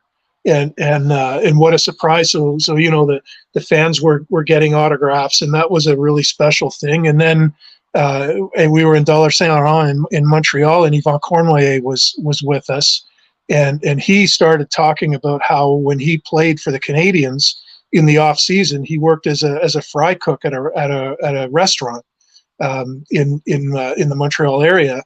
So McDonald's let him actually go back and cook burgers, and people would order their food, and if they ordered hockey cards, Yvan Cournoyer would come out and bring them their food, and of course people were like shocked, and he was signing stuff for them in the store. So sometimes the autograph stories, when they create an experience for the fan, it's just like when you go to a show. Sometimes you stand in line and a guy doesn't even make eye contact and signs your stuff next. But when you get to engage with the person that's signing, even if it's for a minute, if there's eye contact and a smile and a bit of an exchange, that's a forever memory. And those are some of the things that I'll always remember that I got to see at Pacific. Mike, we talked about the Joe Montana football because I got one and your son got one. And what happened was Joe Montana was signing at the National in Cleveland, and there was a dinner that I think Hugh McAloon from Sports Collectors Digest organized it, and there was a table of maybe about a dozen of us. Not like it was on site where the convention was, but it was sort of in a it looked like sort of a ballroom, but it was catered, and it was very spacious, this room. So actually I'll get the ball in a minute, but we, hey guys, would you like to come to dinner? Joe Montana's going to be joining us. So we got to sit and have dinner with Joe Montana, and he was such a nice guy. Very engaging. He has got a reputation of being a little bit vanilla, but he wasn't like that at all. He was just a super nice guy. Lots of great stories, and just a very kind-hearted guy. And we'd gone and bought footballs, and I had a football, an NFL football, and a silver Sharpie, and I had asked him if would you sign this for us. Or would you sign this for me? And he said, better yet, he said, go to the other end of the room. And I was maybe 20 or 30 yards away, and he stood up and he fired a pass, and I caught it, and then I pretended to keep my feet in bounds. I hammed it up a little bit, brought it back, and then he wrote, and he said, now you've got something really cool. It's not just an autograph football. And to Jeff, nice catch, Joe Montana. And Mike, he did the same same thing for your son, I think, too. He there were did. there were Michael's there were a got couple that of us that he football. yeah. So if you can talk about that, the ball's right up here. I'm just going to grab it. Yeah, I have pictures of Michael catching the ball from Joe Montana, and he wrote "nice catch" on it. And my son Michael is now a bit of a card dealer. He sells cards on eBay and to collectors, and buys rookies and gets them graded, and so he's kind of dabbling in it a little bit. And so there's a new Mike Cramer coming out there. I don't think he's going to get in the manufacturing side of it, but it's in our blood for sure. If they'd ever allow it, Mike, if they'd ever allow it. Yeah, I don't know what he'll end up. He's already got a good job, so he's fine. Here's the. Yeah, that's I don't know if you can see that or nice not. catch. Yeah, Michael's is similar to that. Yeah. Yeah, like Pretty this cool. is such a conversation piece to have. It's not just an autograph, and so it's that's fun. But yeah, the stories and Mike, your son probably, I would imagine that ball is somewhere special for him. I mean, you don't like something like that. You keep that ball and Yeah, he's showcase got it. it on his shelf. He's memorabilia collector also. Yeah. The one thing too, and I know again this is in your book, and if you're listening to this show, or if you're watching the show after the fact on the YouTube stream, the Kramer's Choice book comes out September 29th, and you can pre-order it on Amazon.com or BarnesandNoble.com, and I honestly, up until this point, I always thought that Card Sharks by Pete Williams was the best book written in the hobby, but I think this is going to blow it away and because it's so much different than and it's such a positive feel good story. Go from king crab fisherman to sports card manufacturing magnate. It's an incredible story of the journey of the American dream. One of my favorite things that happened, well, obviously not at the time, but looking back, one of my favorite things that happened was the mix up with the Heads Up hockey bobblehead dolls, and how we ended up not getting Mike Comrie dolls for our product because the factory in China thought Mike Comrie and Mike Cramer were the same person. And Mike, maybe tell us a little bit about that story, because that was so frustratingly hilarious. I don't know any other way to describe it. But Yeah, maybe at the time it was a pain, but we found out from the factory in China that if we ordered one more doll, we'd have enough volume and we'd get a discount. And the second doll, or that extra doll we order, wouldn't cost us much at all. So we decided to make one of me and put them in the product with a redemption for where you get a whole set of cards or of dolls. If you got the redemption card and my doll, then you ended up, you could mail it in and get a whole set. Anyway, there was another person in the set. We made a doll of Mike Comrie, and we thought nothing of it. Mike Cramer is an add-on. Now we got Mike Comrie. They're going to make all the dolls. Well, the Chinese factory mixed it up and didn't make the Mike Comrie doll. They thought they had it. They thought they already made it a Mike Cramer doll. They were the same thing. And so, getting dolls made in China took a long time, the lead time. And so we ended up with having to put a redemption card in our Heads Up product, and then get the dolls later, and then fulfill the orders for them. But the nice good thing was my doll going into the product ended up being hot for anybody who got one, because they got a whole set, and we kind of planned it that way. So no matter what, they'd be happy. Even if they didn't like it, they'd still be happy. And so it was kind of fun for us. I remember going to card shows, and people would bring that doll up to me and ask me to sign them. And a lot of people got them. I signed a ton of them. And, so it was a fun thing. Is that like I'm trying to remember. I think there were 1,000 of each dolls. Yes, I think it was 1,000 of each that we made. Yeah. Yeah. So yeah, and that product sold out before it went to market. So we were, when the Mike Comerys didn't show up, and of course at that time Mike Comery was a hot guy who had come off a junior year or a college year where he had like 75 points in 30 games. Like it was insane, the numbers this guy put up, and he was a pretty big NHL star. But as a rookie, he was driving the market. So we look back in time, it's like, why would you put Mike Comery in? Because he didn't have the longevity that some stars have. But at the time, he was driving the market, and but yeah, we were 1,000 boxes short, and then like Mike said, we had to do the redemption cards. But Mike, 1,000 dolls. Like, do you have a closet in a room in your house? Do you still have boxes and boxes of them, or how many do you have left? I have some left. I think some of these bookstores have been talking about doing a book signing. And so if I go do a book signing, I'm going to have some dolls out there too. And I'm going to either sell them or get rid of them, but one way or the other, they'll be available.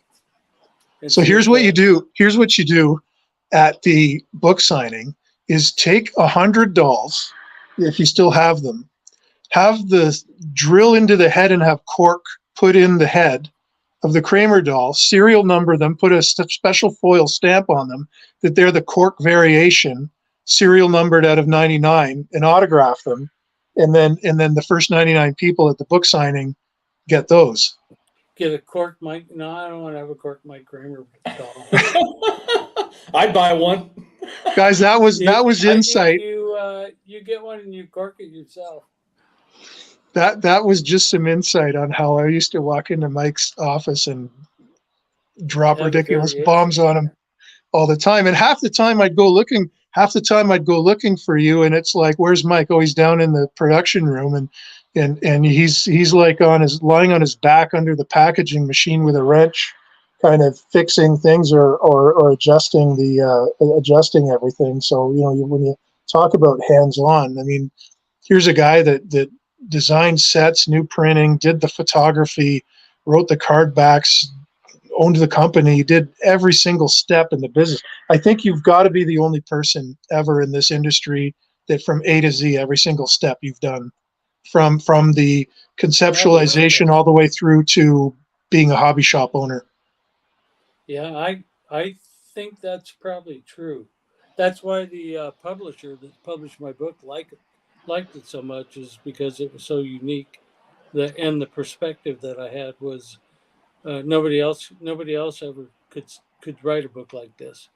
They might have worked for a company, they might have designed cards, they might have whatever, but they never did everything I did.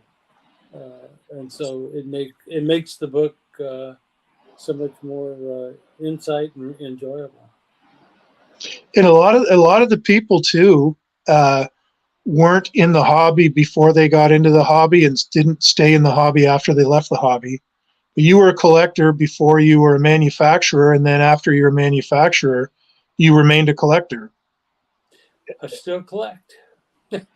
It's if it's in your blood, you do it. That's all there is to it.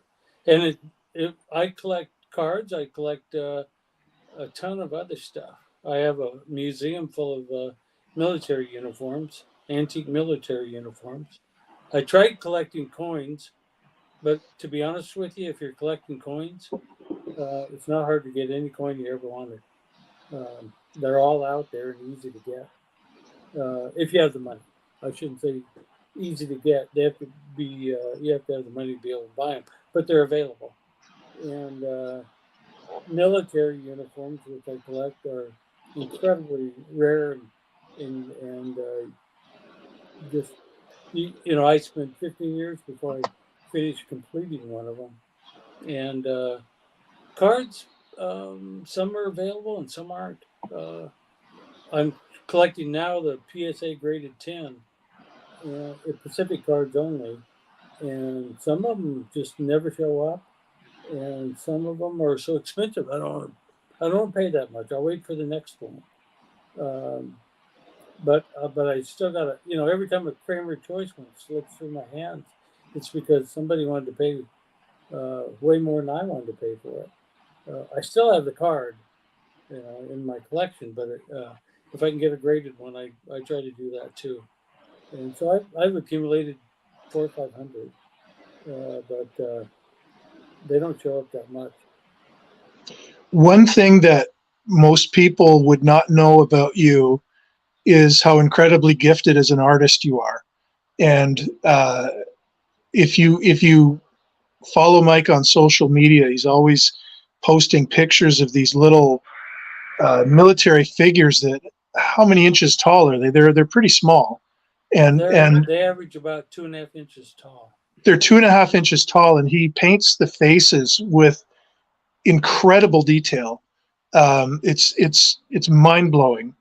And when I remember one day at Pacific, you and Cheryl had gone to England, and this thing arrived months later, and these guys were carrying it up to your desk, and it was a painting, and it was about 16 feet by 9 feet.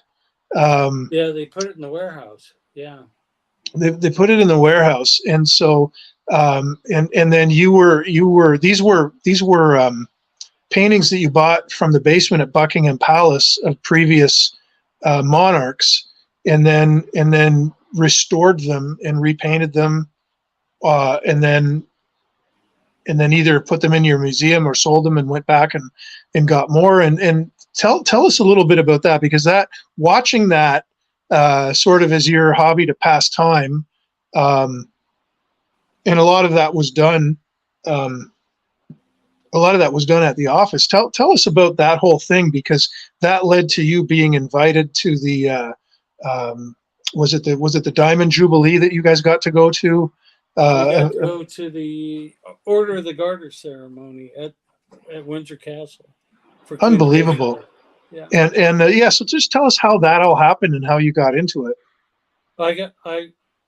We had offices over in Europe for selling cards in Sweden and some other countries. Hockey cards were pretty big over there, and I was going over to Europe a lot, and I started buying up paintings and in military uniforms, and I still have all those paintings. I haven't ever sold them.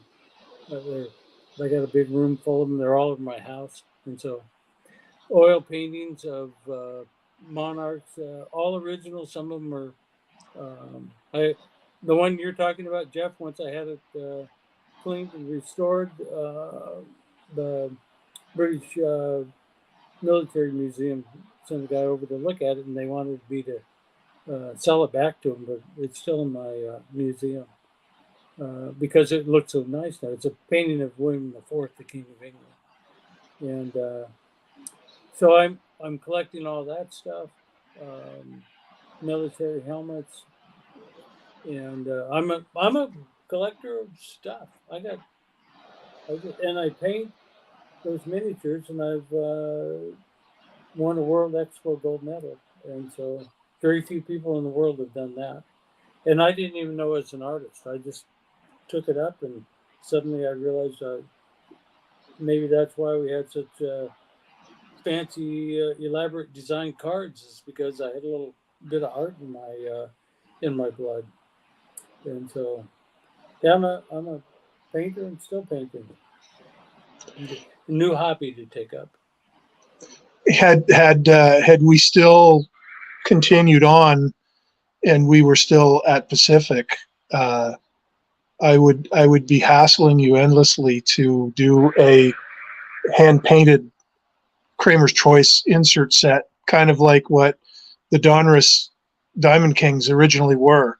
But I think what you would do would be 100 times better. But it would. I mean that's one sort of regret after developing developing products at Pacific that we didn't utilize your talents as an artist into the set, because I think that would have added such an incredible personal touch to what Pacific was doing. But back then, I didn't know I had that. I never got a chance to bring that talent out.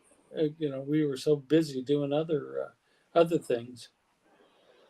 Yeah, I still have dreams. Probably once or twice a month, where I wake up with a card design, an idea, and I'm rushing into Pacific to get this thing on the market before anybody else figures out, and I don't have a factory anymore, and so it's not a nightmare. It's just one of them. You wake up and go, boy, I'm still dreaming. I'm making cards. and this is the part where I always ask you, all you have to do is start it up again. Rob Hickson, I'll be right there. Not possible. Number one, I'm too old. Number two, I've done that. I've lived my dream, and I got to be pleased with that. I still have ideas that would be, I think they'd be plenty marketable and collectible, but it's not going to happen. So I'm happy to be where I'm at. And right now with the fanaticization of the hobby, is it good to be out now, or would you like to be a part of what's going on now? I don't think what's going on now is the healthiest thing that could happen. How would you like to have all your eggs in one basket? And with people that really aren't, what I would say, card manufacturers like we were back then. Most of the guys that were manufacturing cards, the companies, started the companies like Fleer and Tops. I knew the Shorens at Tops and Cyberger.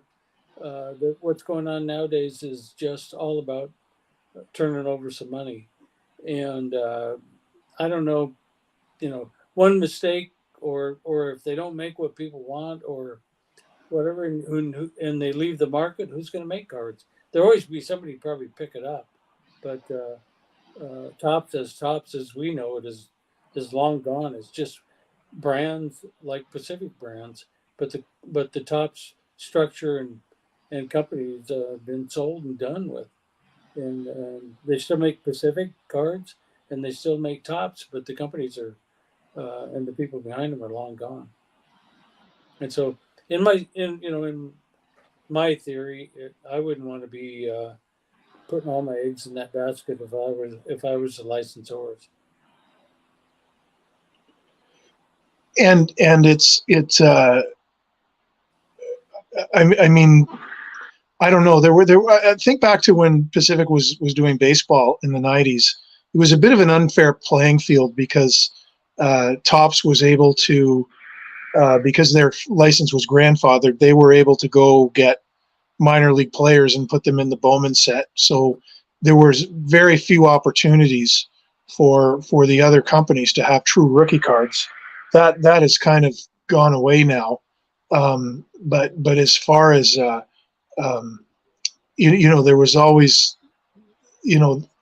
even when Upper Deck took over with the exclusive after the hockey lockout of 04-05, there was always these threats of non-compete and monopolies and things like that, and a lot of legal talk. Do you think that somebody at some point is going to say that what Fanatics has from the licensors is wrong legally? Like a monopoly? Yeah. It's happened before, and that's how Fleer got into it and Onus, and so they broke the Topps monopoly. But to do that, you got to have somebody willing to fight the battle, and in court and all that. And I don't see anybody out there doing that. if the market's big enough, that'll happen. And if somebody wants to get into it, but as it stands right now, you got basically one manufacturer coming up, and no competition, and so you won't get all the competition. Back in the '90s was great because we were all trying to outproduce each other as far as card designs and capture markets, and make better cards.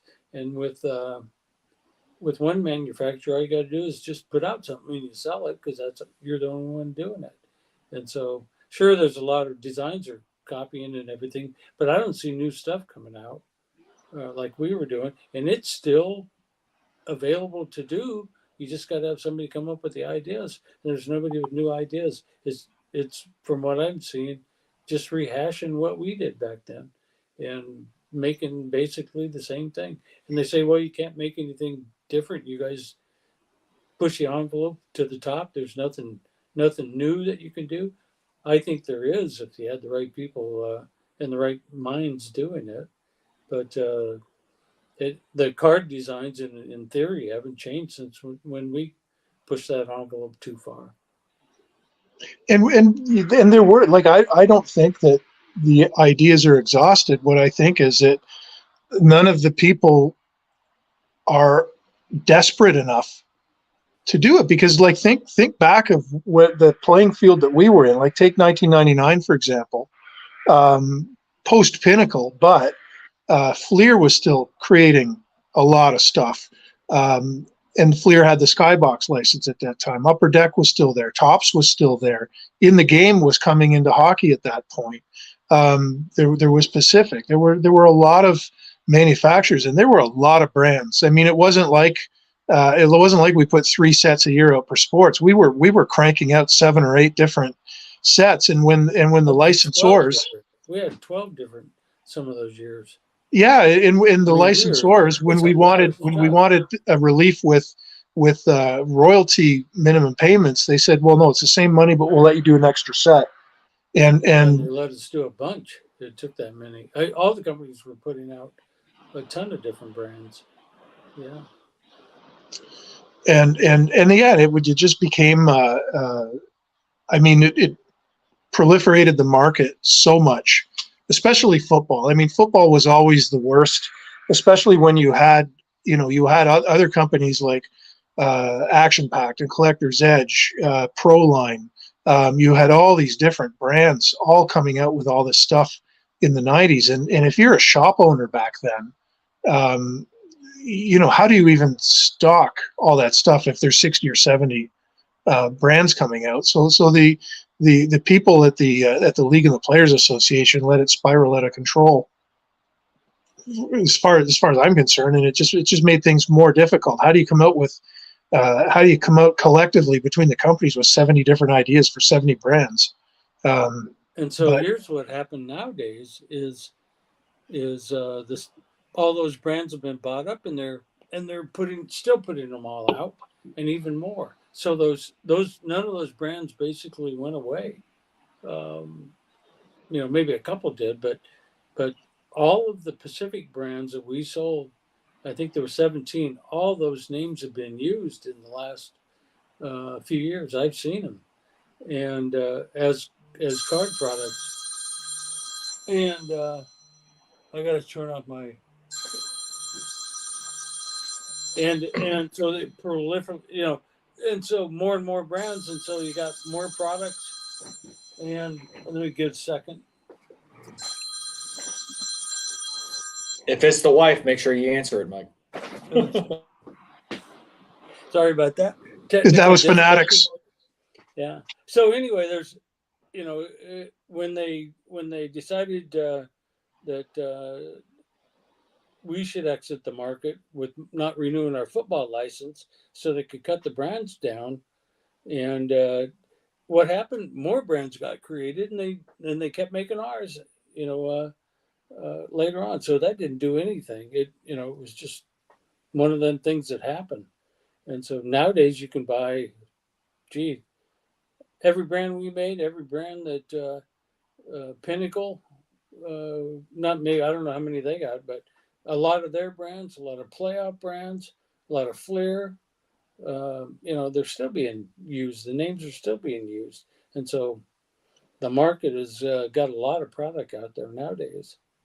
And the thing I see is when we thought our one card per pack for $249 for Prism, I saw packs $200-300 packs. I heard there's some packs of cards that are even more than that, but I didn't ever see any. But I did read that there were more selling, $1,000 a pack type of stuff. And I was like, what? Panini Eminence is 25 grand, I think, a pack. So you remember the theory of I only have one apple, and so I want $10,000 for it, and so all I got to do is sell one apple.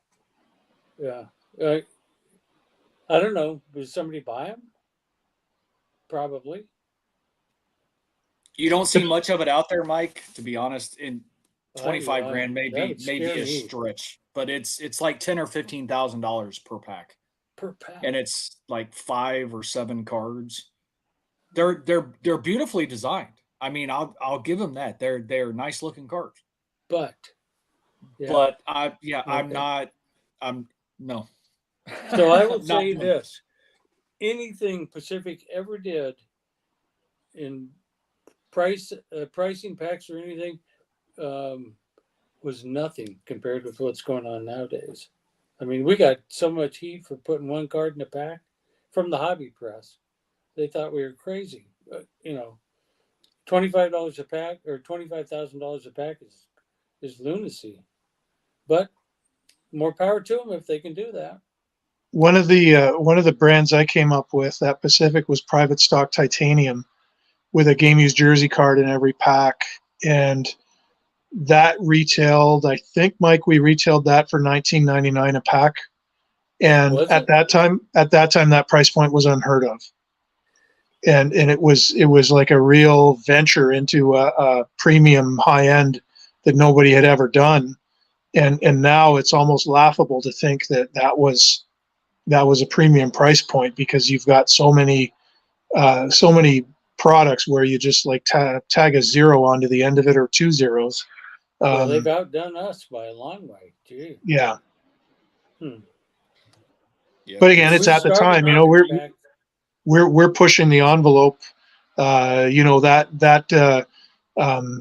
of those products where we were the first company to do cards that were serial numbered to the player's jersey number, and then the goalie from Alaska, I think it was Ty Conklin, wore jersey number 1, so his rookie card was a 1 of 1, and it wasn't until like about 2015 that a shop in Winnipeg that had a box on the shelf gathering dust, somebody got it and opened it up, and there, lo and behold, was the Ty Conklin card that everybody had been looking for. But yeah, I mean, we were doing things like that are standard now. But we had to, and you know what? If there's competition, there are things that if you, again, it's driven by desperation. If you're creative enough and desperate enough, and you understand what the market wants, you're going to be able to figure out what works. And what we were able to do very well at Pacific was to fuse multiple ideas together, to be able to, like again, heads up, take a historic brand name that's relevant to the product. Bobblehead dolls were extremely hot at the time. Global Alexander was doing all the bobblehead dolls. They're down the street from us in Seattle, so it was easy to work with them. And a bobblehead doll in a hobby box with cards, with jersey cards and autographs also. No wonder it sold out. It was a no-brainer to do. But nobody is pushing the envelope like that now. That didn't change how the card was made.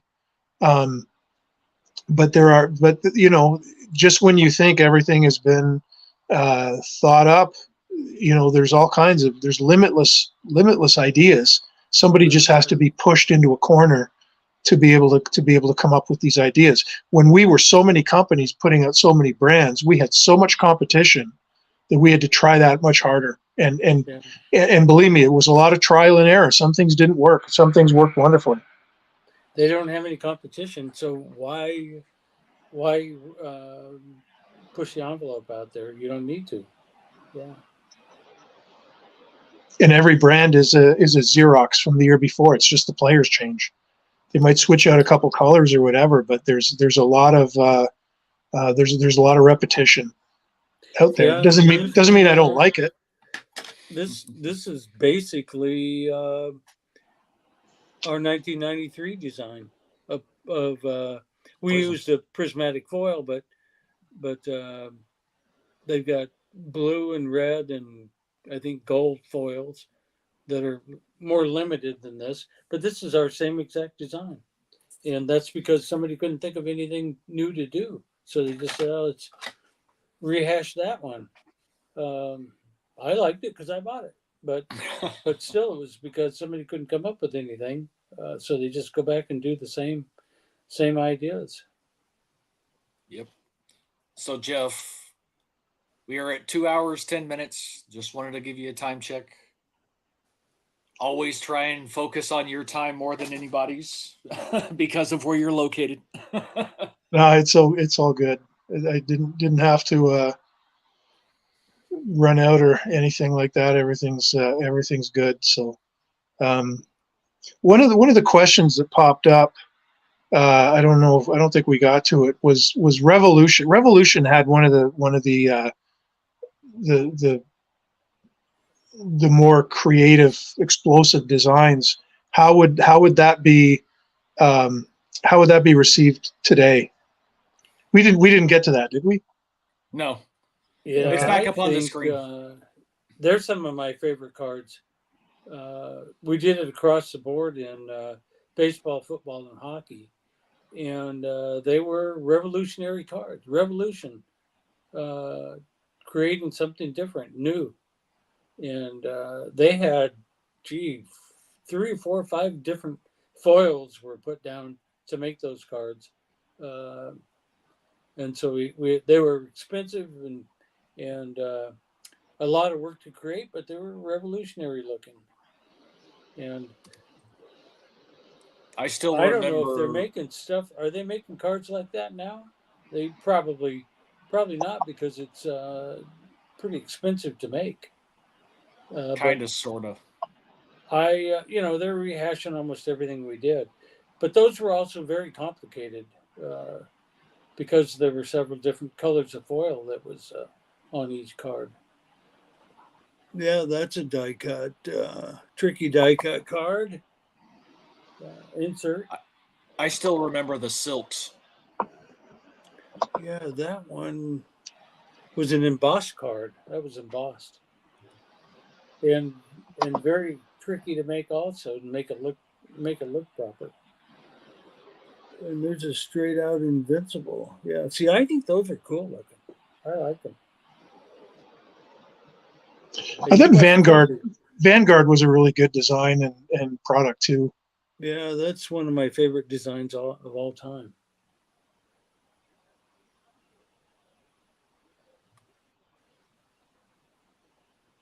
And it's sorry, Jeff, I didn't mean to interrupt. No, go ahead. I want to know who came up with the concept of silks, the insert set silks. Silks, were those the cloth ones? Yes. I did. They were printed on material. Yep. Yeah, because I had a set of tobacco blanket cards. Remember that? I don't know if they're 1910 or so, about then, and I thought, well, nobody's ever printed on cloth, and to print cloth and make a player look like a player, we had to go out, and they were silk screen. And the worst nightmare was we got great big sheets of cloth that were printed, and we had to cut them with those roller cutters in the production area. And I think we did that in football and hockey, and then 97. Only 1 year, because it was so much labor involved. And so that was my idea, and I thought it was cool, and and I have a set of them, and they were different. I don't know how collectors perceived them, but we definitely tried something different there. So I remember the packaging too for Pacific Revolution that year, 97 football. It was a big old box like this. And for which product? For Revolution. Oh, football. Revolution. Okay. And you pulled the top of the box off, and it had inserts for each of the packs. And then I'm pretty sure it had a box topper too. Mm-hmm. But I ended up pulling an Eddie George Silks out of my box. Oh. And I still have it to this day because it was one of those, like, you weren't guaranteed one per box based on the odds and things along those lines. So when I pulled it, I'm like, what in the hell is this? And I open it up and I'm like, you know what? This is the coolest freaking thing I think I've ever seen. And hence the reason why I still have it to this day. Because it was just a cool concept, a cool idea. And I'm like, indifferent. Yes, that's the best word that I could use. And that's why I wanted to pose the question, because I just thought it was so different and unusual and kind of an out there type concept that for those people who looked at it for what it was, would have had a lot more collectability, in my opinion. Yeah, yeah. But it just, I don't know. I had to ask the question because, like I said, I still have it. I'd pull it out and show it, but it's in one of the 30 boxes of stuff I have sitting over here. Mm-hmm. I didn't prepare like Dave and like Vinny did for your appearance on the show. They do better when you know they come prepared. I don't always come prepared.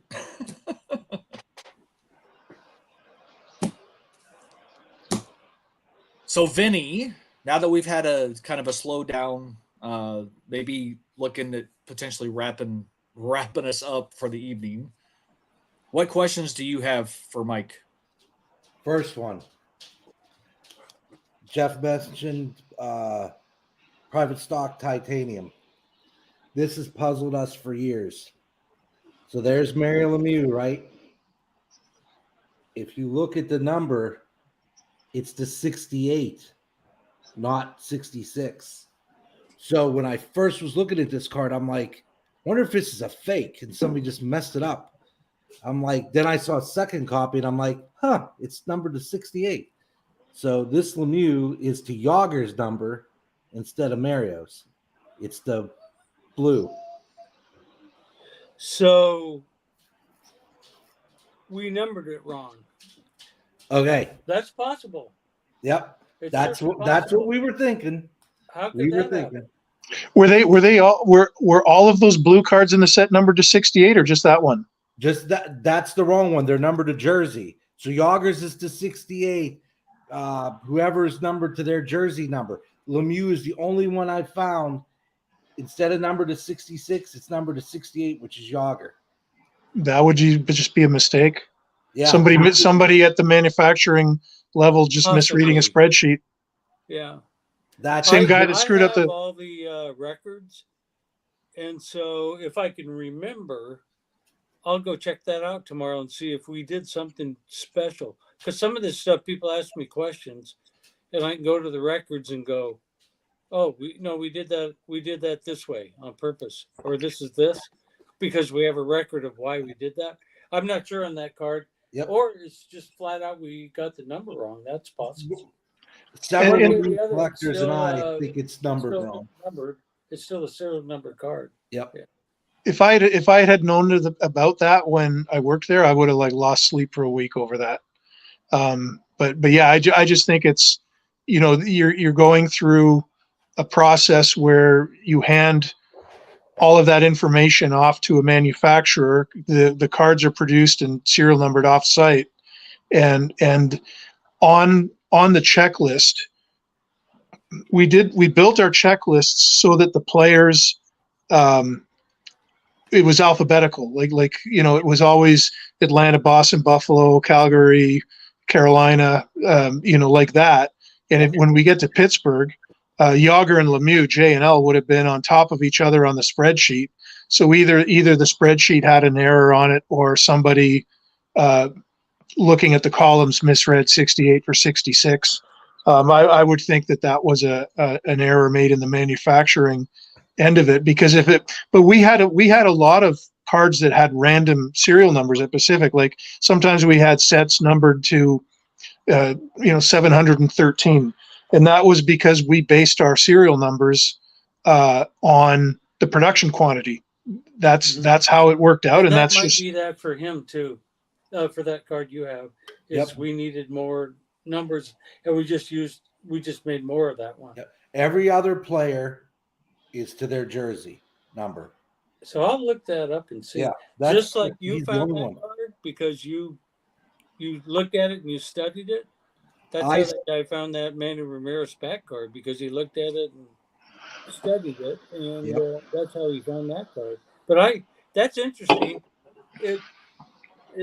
And my first thought is we screwed up on, and my second thought is it's possible we needed more cards and just made more, and we made more of him because of who he is. But it was just interesting that it's Yager's number. So I was thinking somebody looked at a spreadsheet wrong, and 66 and 68, bang, that's the only or just transpose the number wrong. Yep. Yeah, and it would have been done out of our control. It would have been done by the company. The printing and numbering was done off site. The cards would come back to us with packaging. I'm surprised that Beckett didn't pick up on that, because they would have questioned it. It's a real collector to find stuff. Yeah, I find stuff. Back when I was collecting cards, I found a lot of variations in cigarette cards. So this is supposed to be numbered to 22, but there's no numbering. So there's no number. Yep. So I've seen I tried to win a copy that's numbered to 22, and I got demolished. But this is a non-numbered. Would this be a Q&A copy? So if one got messed up? Yes. Okay. It is. And my master books tell how many were made. Usually unnumbered cards, there was only 3 or 4 of them. And so that's rarer than a numbered card, by the way. Yeah, that's what's cool. This is rarer than the number. That's actually in the book. It'll say 22 cards were numbered, and 3 were made as backup, replacement cards. Your cards were actually rarer than the number card. Now here's an oddball. So I have some of the Mary Lemieux Cramer's Choice. I have that one, which was beautiful. Here's the other one. I liked it so much I bought 2. Because anytime I see them, I have to buy them. Here's the weird one. That is not numbered. No numbered, and probably should have been thrown away. That's a mistake. And not numbered because it was the foil's missing. Yeah. So I wondered to myself, how did this get to me? I bought this in a lot of, actually it was with a Yager that was fine, Cramer's Choice. But this one, when I saw it, I'm like, do you really want to buy that? I'm like, yes, you do. You really want to buy it. And not unnumbered. Okay, when we sold a bunch of our leftover cards that were in the files to Fairfield, who was a rebagger, who a rebagger means he put 25 cards in a blister pack and sold them at Target and in Walmart and all that. And we sold a bunch of those cards to him. And so he got some of that. I'm surprised he got any Cramer's Choice, but we had our replacement cards and they were still there. And being the collector I am, I didn't want to throw them away. So I sold them to him. And so that's probably how it got out there. And then sorry, Vinny, I'll come back to you. So is it safe to say, because some of us refer to like some cards that were packed out as serial numbered, that make it to the secondary market without serial numbers. A lot of us use the term as backdoor copies. And some manufacturers, it's not an incorrect term to use a backdoor copy. For Pacific, and something that was serial numbered that you come across that isn't serial numbered, is it safer to say that those 100% are more Q&A copies or replacement copies? Yes. And they weren't back door, they were front door. They went out the front door. But they did go out. And they were if you add up all of the ones that we didn't use, of the unserial number ones that we use for replacement cards, when you get all done, you make as many products as we did. You got several thousand cards, and several thousand cards can be sold, and so we sold them. And so they never went out the back; they always went the front. The reason why I asked the question is because I'm a player collector, just like Vinny is, and just like Dave is. We are 3-player collectors. And as a player collector, most of us consider ourselves completionists. We want one of everything. Mm-hmm. And for so many years, like Flair Showcase, for instance, the Legacy collections, they're been known to have backdoor copies. And I've always attributed that term to the potential of any other card manufacturers in which some of those cards may have made it out into the marketplace. Now, knowing from a Pacific standpoint, it now makes me want to go back. And as I'm looking at cards in my searches, stumbling across non-serialized cards makes me now want to go after them. I'll tell you this. Front door. I told you about all those specific card sets I have. Almost all of my complete sets that were serial numbered are unnumbered. So I have complete sets of unnumbered number cards. Okay, reason, all the serial number cards went in the product. And so my set was one of the unserial numbered cards.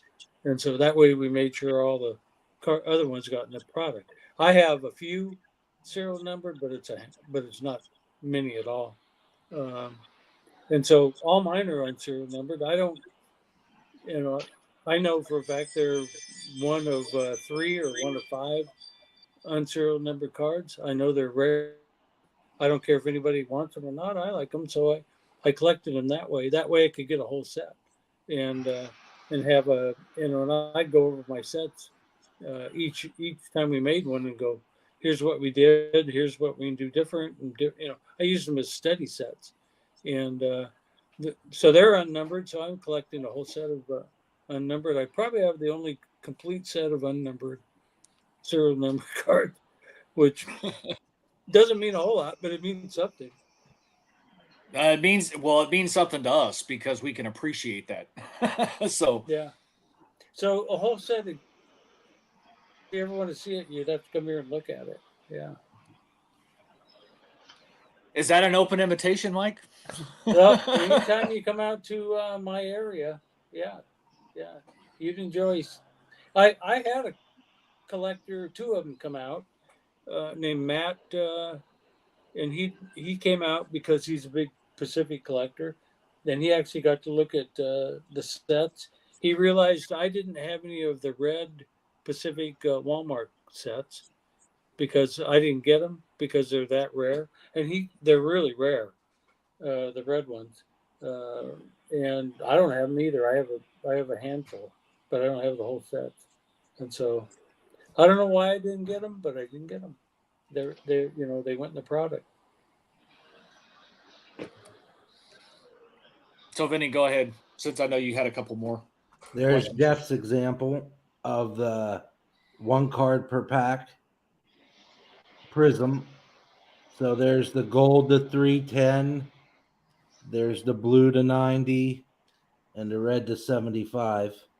Wow. Took me a while to find that red. And then this is a little known one. This is draft day. This is yeah, private stock titanium draft day. Yeah. This is, you don't see these too often. And then the other one was, here's the gold and the silver, and knowing it's specific, you never know if the gold's the higher one year. Is this hobby? Is this retail? Is the blue the retail? Is the green the retail? The never ending thing to put a note in your checklist. This year, gold is hobby. Next year, gold is retail. So Yeah. I it's think we mixed it up on purpose so we could keeps me on my toes. mix it up. Yeah. Yeah, confuse Yeah, the like crap a out of plan. all of us. Yep. Yeah. Well, Our now I know purpose, what was on purpose, so it makes me feel better.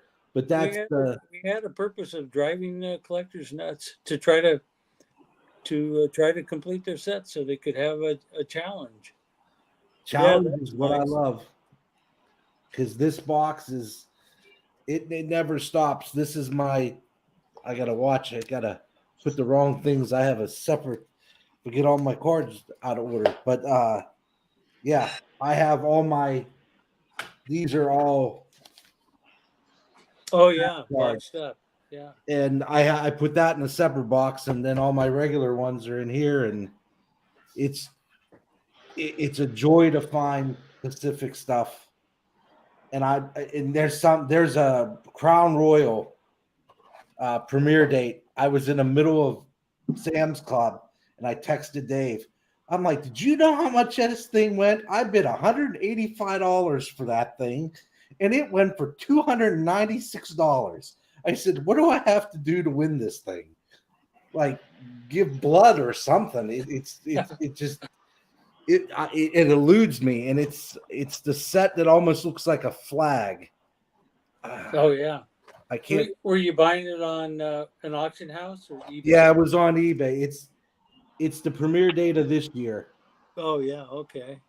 And and even this one, this is green, and then the retail's blue. So I got to make sure I got both copies of them, and then I got to get all the premiere dates and the stuff associated with that premiere date.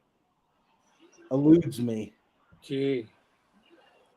Well, you like a good challenge. Yeah, I did. Pacific It's is fun when you get one.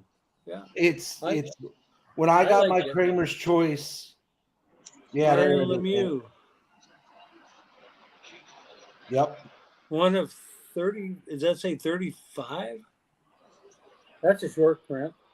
Yes. Yeah. That's amazing. I mean, I haven't seen a lot of those designs in 20 years, and forgot how good some of them are and how they tie into that product so well. I go in these boxes with my daughter when she has a minute, when she's not playing soccer at school, and she's like, those are so pretty. Who designed that? Look how they use that foil. Because she's an artist. She likes to draw and stuff. And she just looks, I think she appreciates the design of cards. Yeah. And, you know, my other two daughters, not so much. They're not into the cards.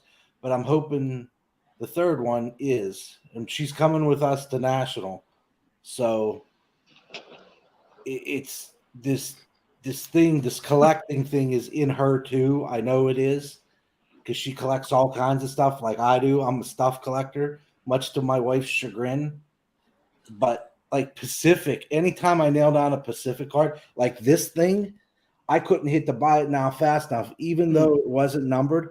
I'm like, and I think the numbered copy went for $300. That was the one I showed earlier. I mean, who makes a card? This card's just, and you look at the back. I mean, the back is a different picture. It's, it's laid out really well. It's just, man, you just look at this thing and it's like, wow. Yeah, proud of my guys back then. Yeah.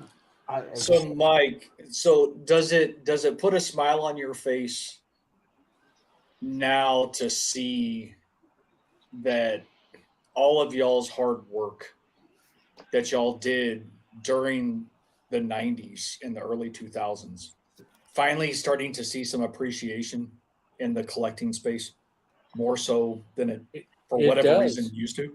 Yeah. And that's one of the reasons I wrote my book, is because I kept getting notes from collectors saying, we love your stuff. Your stuff's what everybody else is making nowadays. And I decided that I think what we did back then was meaningful for collectors, and people like our cards. So it puts a big smile on my face, and a big gratitude that people like it. And so yeah, it's I had fun making them, and I'm glad you guys are enjoying collecting them. That's what it was all about. That will go in my spreadsheet tomorrow as a front door copy of of, of this card, and that it'll be cool to put that on my spreadsheet. This Mike Cramer said so. So Yeah, it's not a backdoor copy. We had no backdoor. it's We had about all front door. We were in the business of selling cards. We sold those cards. When we were shutting down, we after we sold those things. That's what we did. And so there's no way to sell them at the back when you sell them at the front. So they're I think I can tell you this: it's rarer than the numbered one. There's no question about it. As far as if you get an unnumbered one, you got a rarer card than the other one. Because I I like know the there's one with no foil. only 3 of them made, 3 or 5, something like that. This one makes me feel good. The one with the missing foil. Yeah, that's a unnumbered one, and it got unnumbered because it was probably the foil was bad on it. Yeah. Sometimes it's like Vinny, when the cards are produced, they're on a form of about 100 cards, and It sometimes was 65. sometimes it takes, even if it's a low run, it might take 100 or 200 sheets off the press Different foil. to get the coloring and the foil right. And a lot of the stuff ends up in not a lot, but a rare occasion like that, a card that's not ready yet off the line mistakenly ends up in sleeves of cards to go into the packaging. Nice. And they can slip through. But It's those are gorgeous, and the hollow foil on that, like All good stuff. Yeah. you have to see it with the naked eye to see how, when you're looking at the light, how the light makes the foil dance with the different colors. We made But good stuff. I mean, I like them, no doubt, and you like them too. Yeah, Oh, love them. Absolutely love them. yeah, fun. and I mean those here we are a generation later, and those exact same designs would be among the most popular in the hobby today. I mean, they're the timeless technology and printing techniques and design. I mean they would be spectacular now. They're not dated in any way ever. Those ones. And we took a lot of grief back then from the hobby press for we were too gaudy, we were too far out there. We were, you know, look at what how the market's turned all that way nowadays. And but back then we fought the hobby press trying to get them to look at our stuff. It was that good. I knew it, but those a lot of them were set in their old fashioned ways and didn't like it. But it certainly has proven how good we were doing that. And when you think of it, like look at the power in the influence that a handful of guys that worked at Beckett, Krause, maybe Tough Stuff, couldn't have been more than 8 or 10 guys had that kind of influence to put that out there, that it's gaudy and tacky and don't collect it. And who anointed these guys? Mm-hmm. I mean, I don't know, but I gotta say I fought a lot of that back then. It was just I knew I was on the right track, and 20 something years later, I consider and say my point was proven.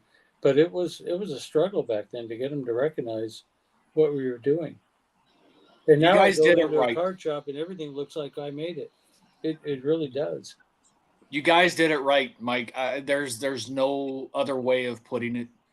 The three of us, I can't speak for Jeff specifically, but for the three of us, we have been a fan of Pacific ever since it was a thing. Well, thank And you.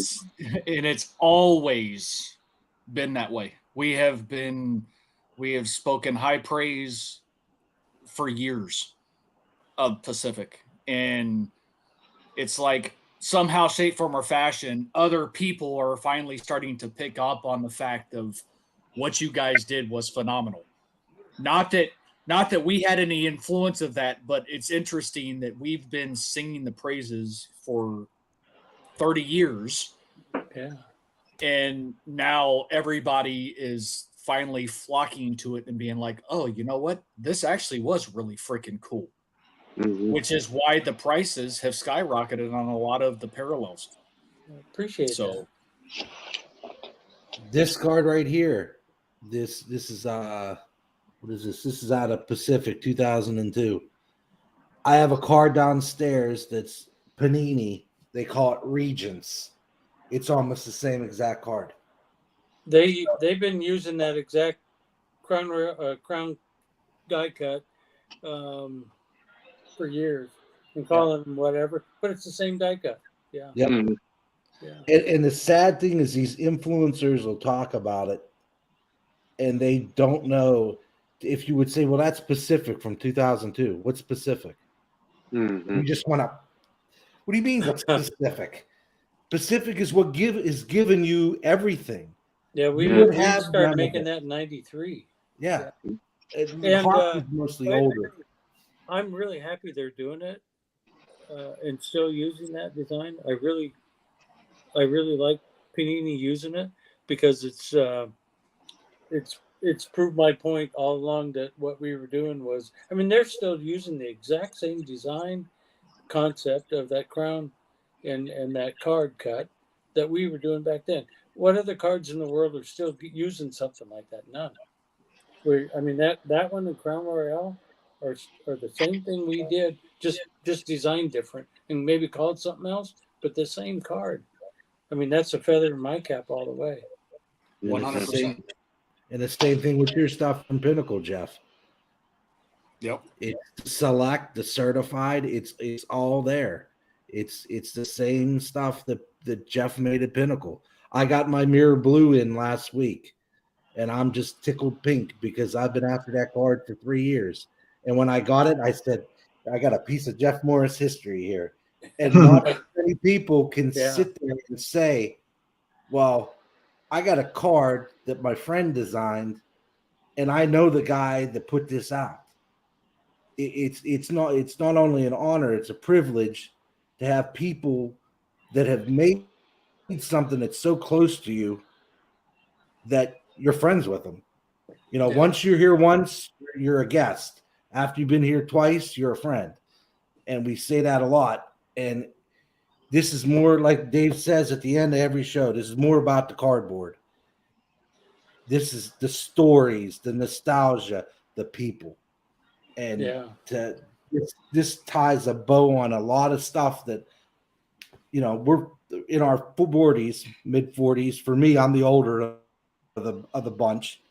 And I've been doing this for almost 46 years now. And this is, you know, you never think you're going to meet Mike Cramer. I told my dad tonight, I said, I'm going to meet Mike Cramer. And he's like, the guy that made Pacific? And I was like, yes.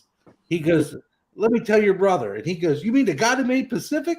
And he's like, I was like, well, I'll send you the link when the show's over. And I said, Jeff Morris. He goes, that's the dude from Pinnacle. I've seen him on your show. And, you know, my dad watches it. And it's me to my brothers who collected for all these years. And it's my dad. It just, and my kid, it's about the memories. And Pacific is just locked into our hearts. You know, it'll always be there. And now this will live through the annals of time. Well, you're making me all warm and fuzzy. Yeah, that's That's usually I'm quiet most of the show. Then I come in for the warm and fuzzy at the end, and an example of the cards. You got to get your dad a copy of the book and give it to him for Christmas. I should, because he loves to read. Well, you'll love reading my book. It's got a lot of stories about what we've talked about. And I'll read it in September, then take it to him when I go visit him for Thanksgiving. I said, "Here, read this. Give it to my brother when you're done. Have him read that." So yeah, like I said, I only read growing up because I had to, but this is one I'm definitely looking forward to reading. Outside of reading Jeff's articles on Sports Collectors Daily from time to time, I do go take a peek at Jeff's writing because I enjoy his writing too. So when Jeff came to Pacific, he was such a breath of fresh air because he took a big load off of me because he had all new, fresh ideas and energetic, and he was a real asset when he came to work at Pacific. Are you sure he wasn't just a big ass? No, he was not that. He was a real guy, the real thing, and we knew it. Yeah. I was so excited. I was so excited to go and work for you. And I've told the story over and over again, but I remember flying to Seattle to interview with you, and I met you and I met Phil, and we were supposed to go to dinner, and you said, "Oh, come on and have dinner with my family," and it was Canadian Thanksgiving. And I think you said that. Oh, it's Thanksgiving for you. Like, why don't you come to my house and we'll have dinner? And you showed me your collection, and you had it all in a really cool room, and it had like a cathedral like dome ceiling kind of thing, if I'm describing it right.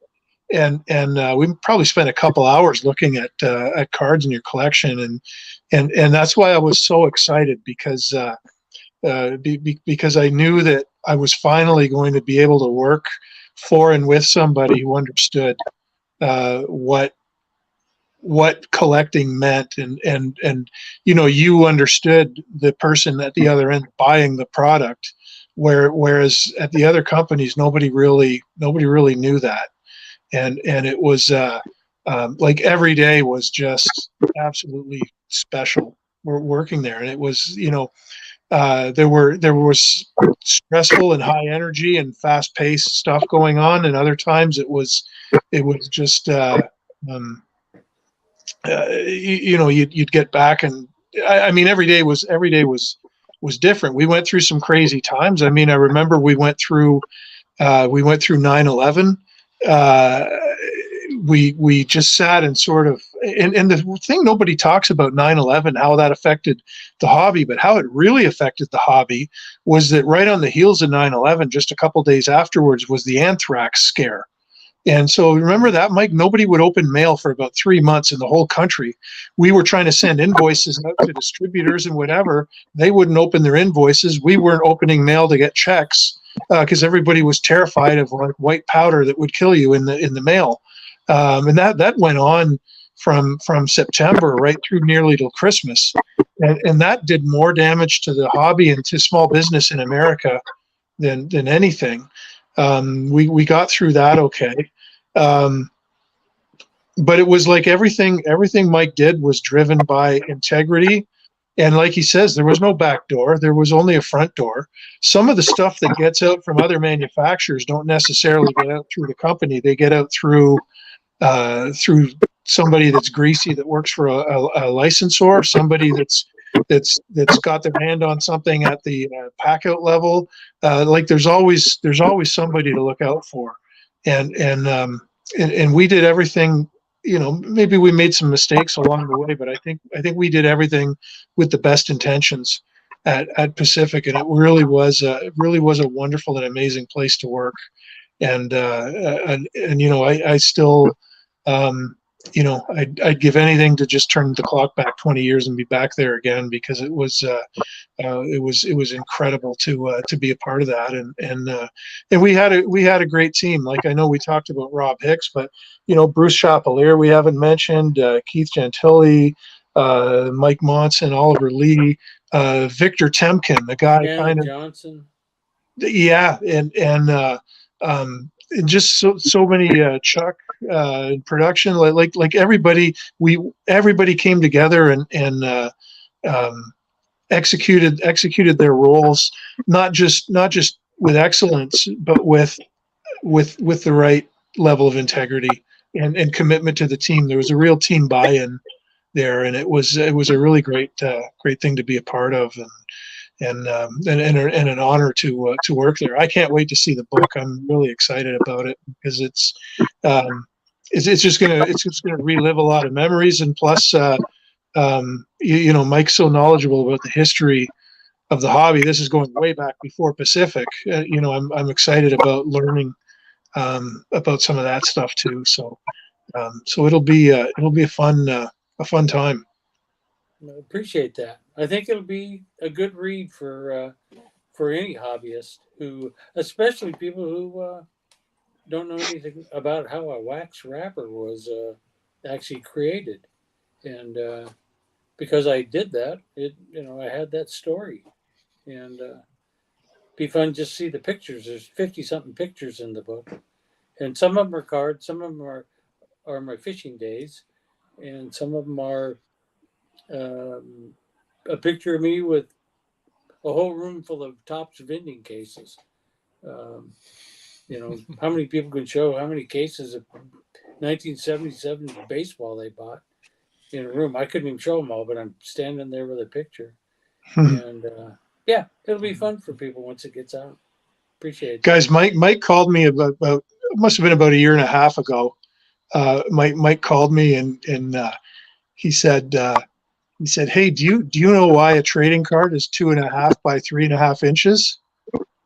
And I said, "Actually, no. I never really thought about it. I know it's 2.5 by 3.5, but I never really thought why." And he says, "I know why." And I said, "Well, why?" And he says, "I'm not telling you. You'll have to read my book." And there's a lot of theories I read on the internet why Topps made him that. I know why. It's in my book. There was no other reason to make them the size they are now, except the reason that's in my book.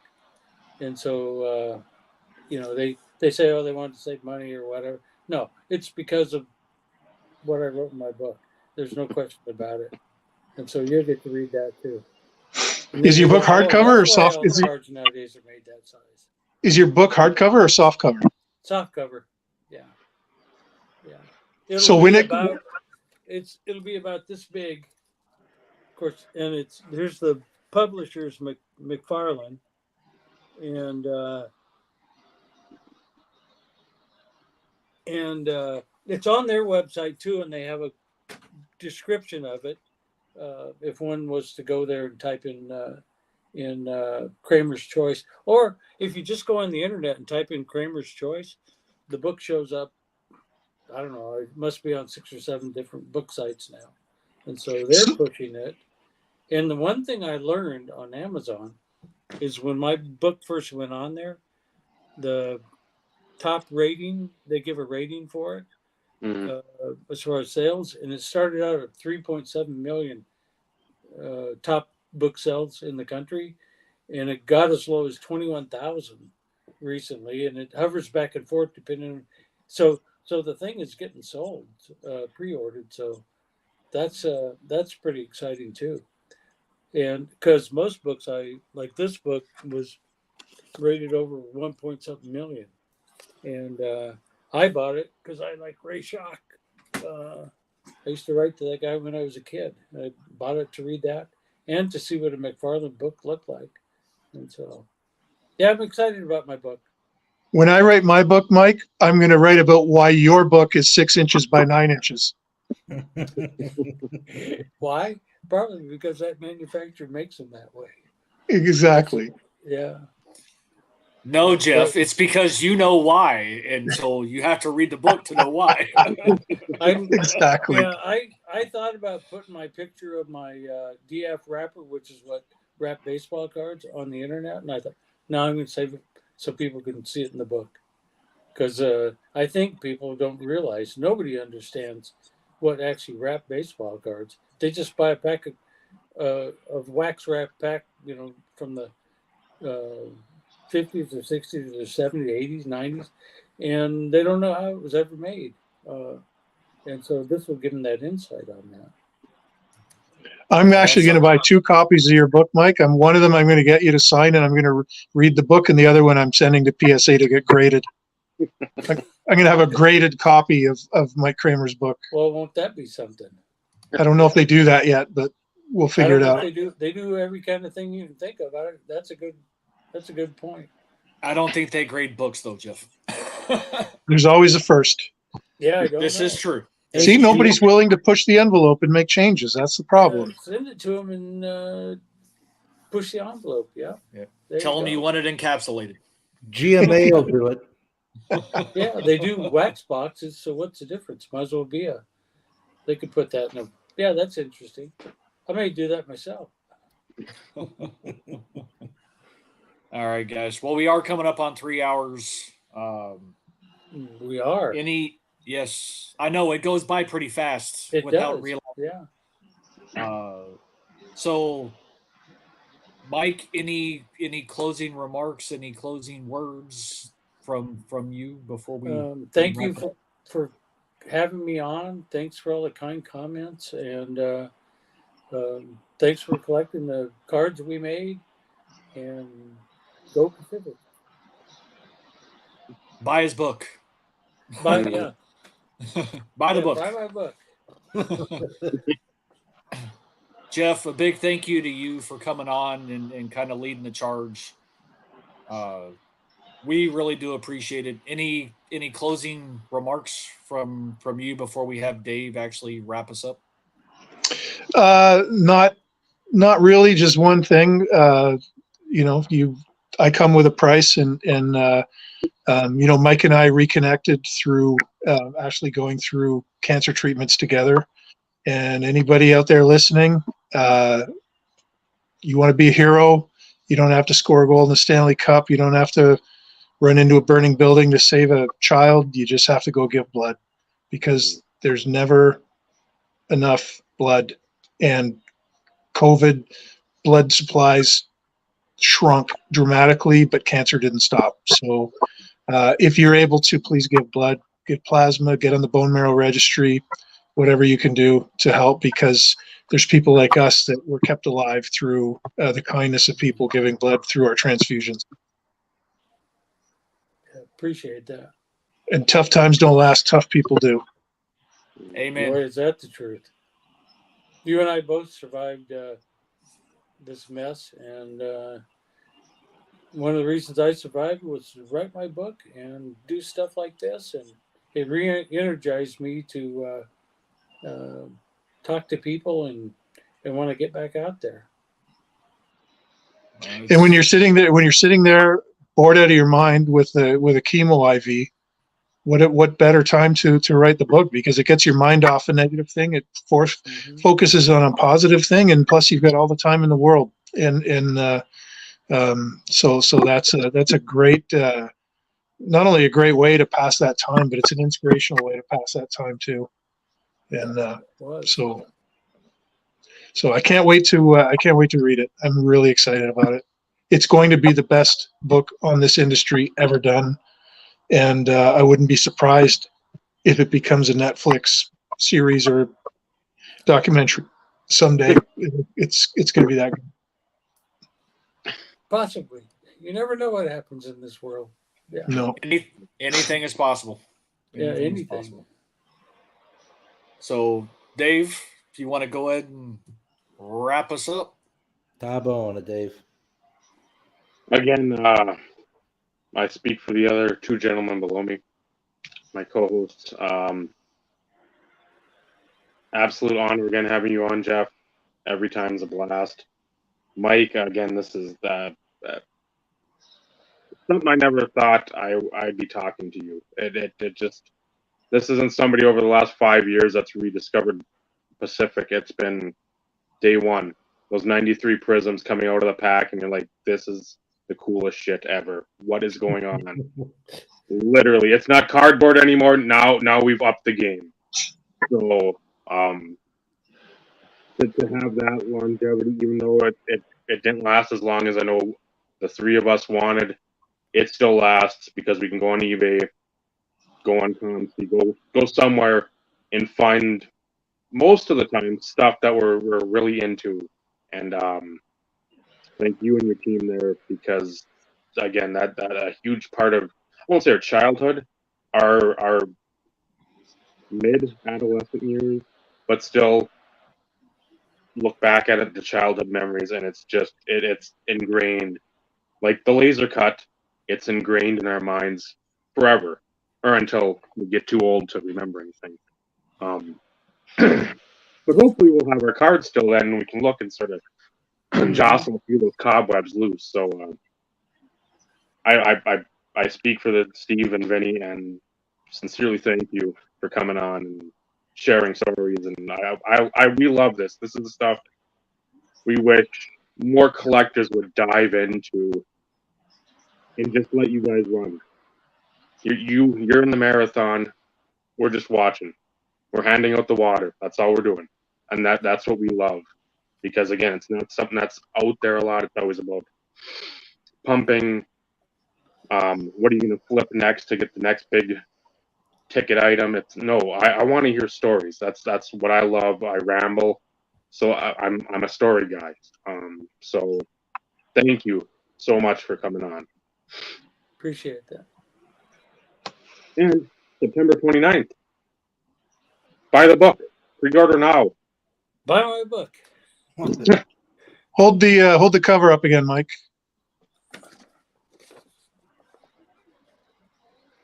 There it is. So it's available on Amazon and Barnes and Noble now.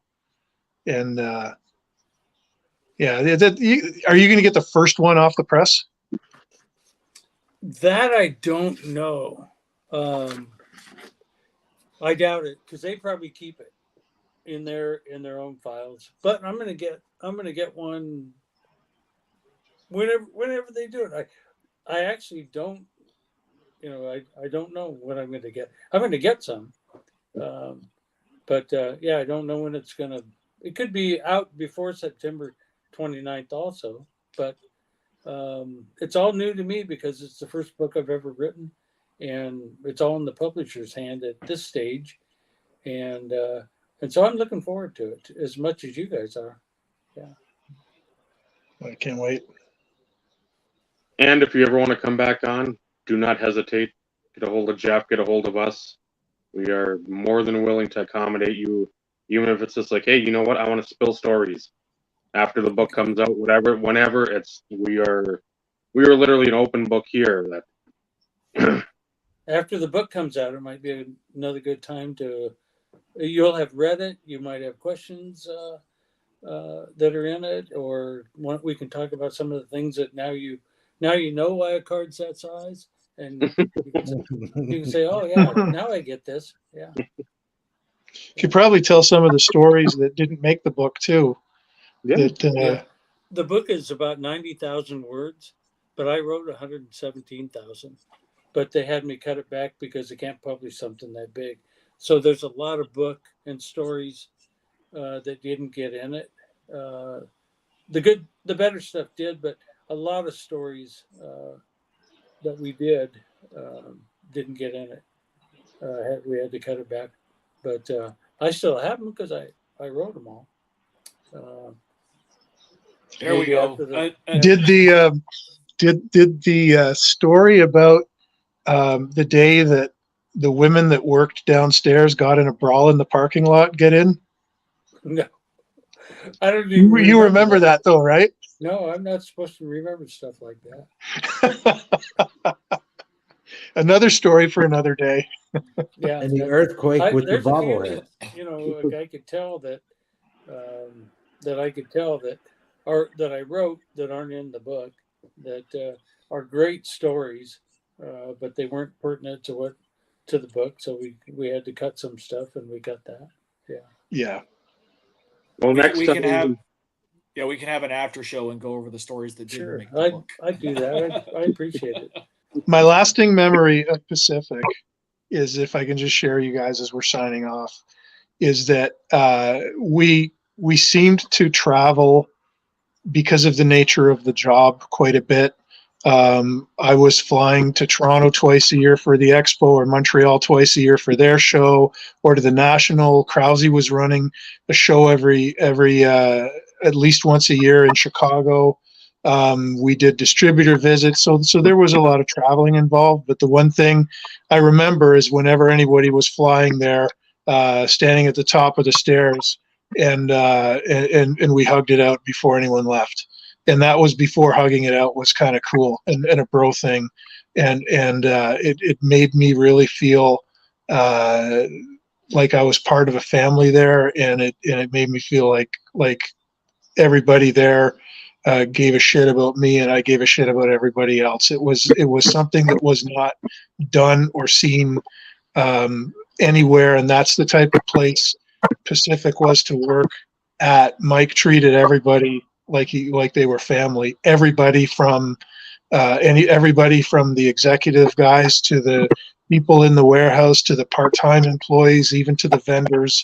The foil guy or the styrofoam guy would show up for a visit, a vendor. Like everybody was family, and that's the most special thing about Pacific that I remember, and I hope that message sort of seeps through to people reading the book about the company, because that's you talk about it a lot, Dave, where you always say that collecting is about relationships. Well, working at Pacific was 100% about relationships. We had incredibly talented people. We worked our butts off, but we loved each other as family, and that's what the real takeaway was there. So I hope people get that when they read the book. Appreciate that. I'm guessing most will, because again, you've got collectors that are actually the collectors that have been around for a while or have come in the last few years and get it, that they should pick up on some of that. And yeah, I can't wait. It's rare that I get a book or I want to get a book, and this is the rare time. This is the time. It's like finally something that's worth my time to read, and something I will be front page to back page, probably not in one sitting, but I mean, it's going to be tough to put down until I finish. And then even then, you want to go back and read it because you might have not glossed over something, but you just want to make sure you got everything, all the information. So yeah, and there'll be an index in the back. So okay. If you find something you like, you can look it up in the index and see where else it's mentioned, if it is mentioned elsewhere. Jeff's name will be in it for sure. And a lot of other people that worked at Pacific, not all of them, because you couldn't possibly put them all in there. But yeah, we were a family. I saw that page. It said something like, "We were so desperate, we hired this asshole Canadian with these. They got knocked in his head or something, and it was something like that, I think."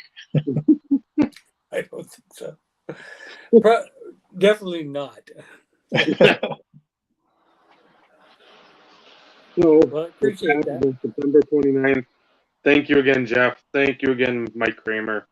Again, such an honor to have you guys both on here. It's every time. It doesn't matter if it's the 1st or the 50th. It's the same sentiment every time. With that, for Vinny, for Steve, for Jeff, for Mike Cramer, I'm Dave. This has been the Insert Revolution podcast. Remember, collecting cards is an absolutely wonderful thing. The friendships you forge in this hobby, it really matters. Good night, everyone. Good night. Thanks, guys.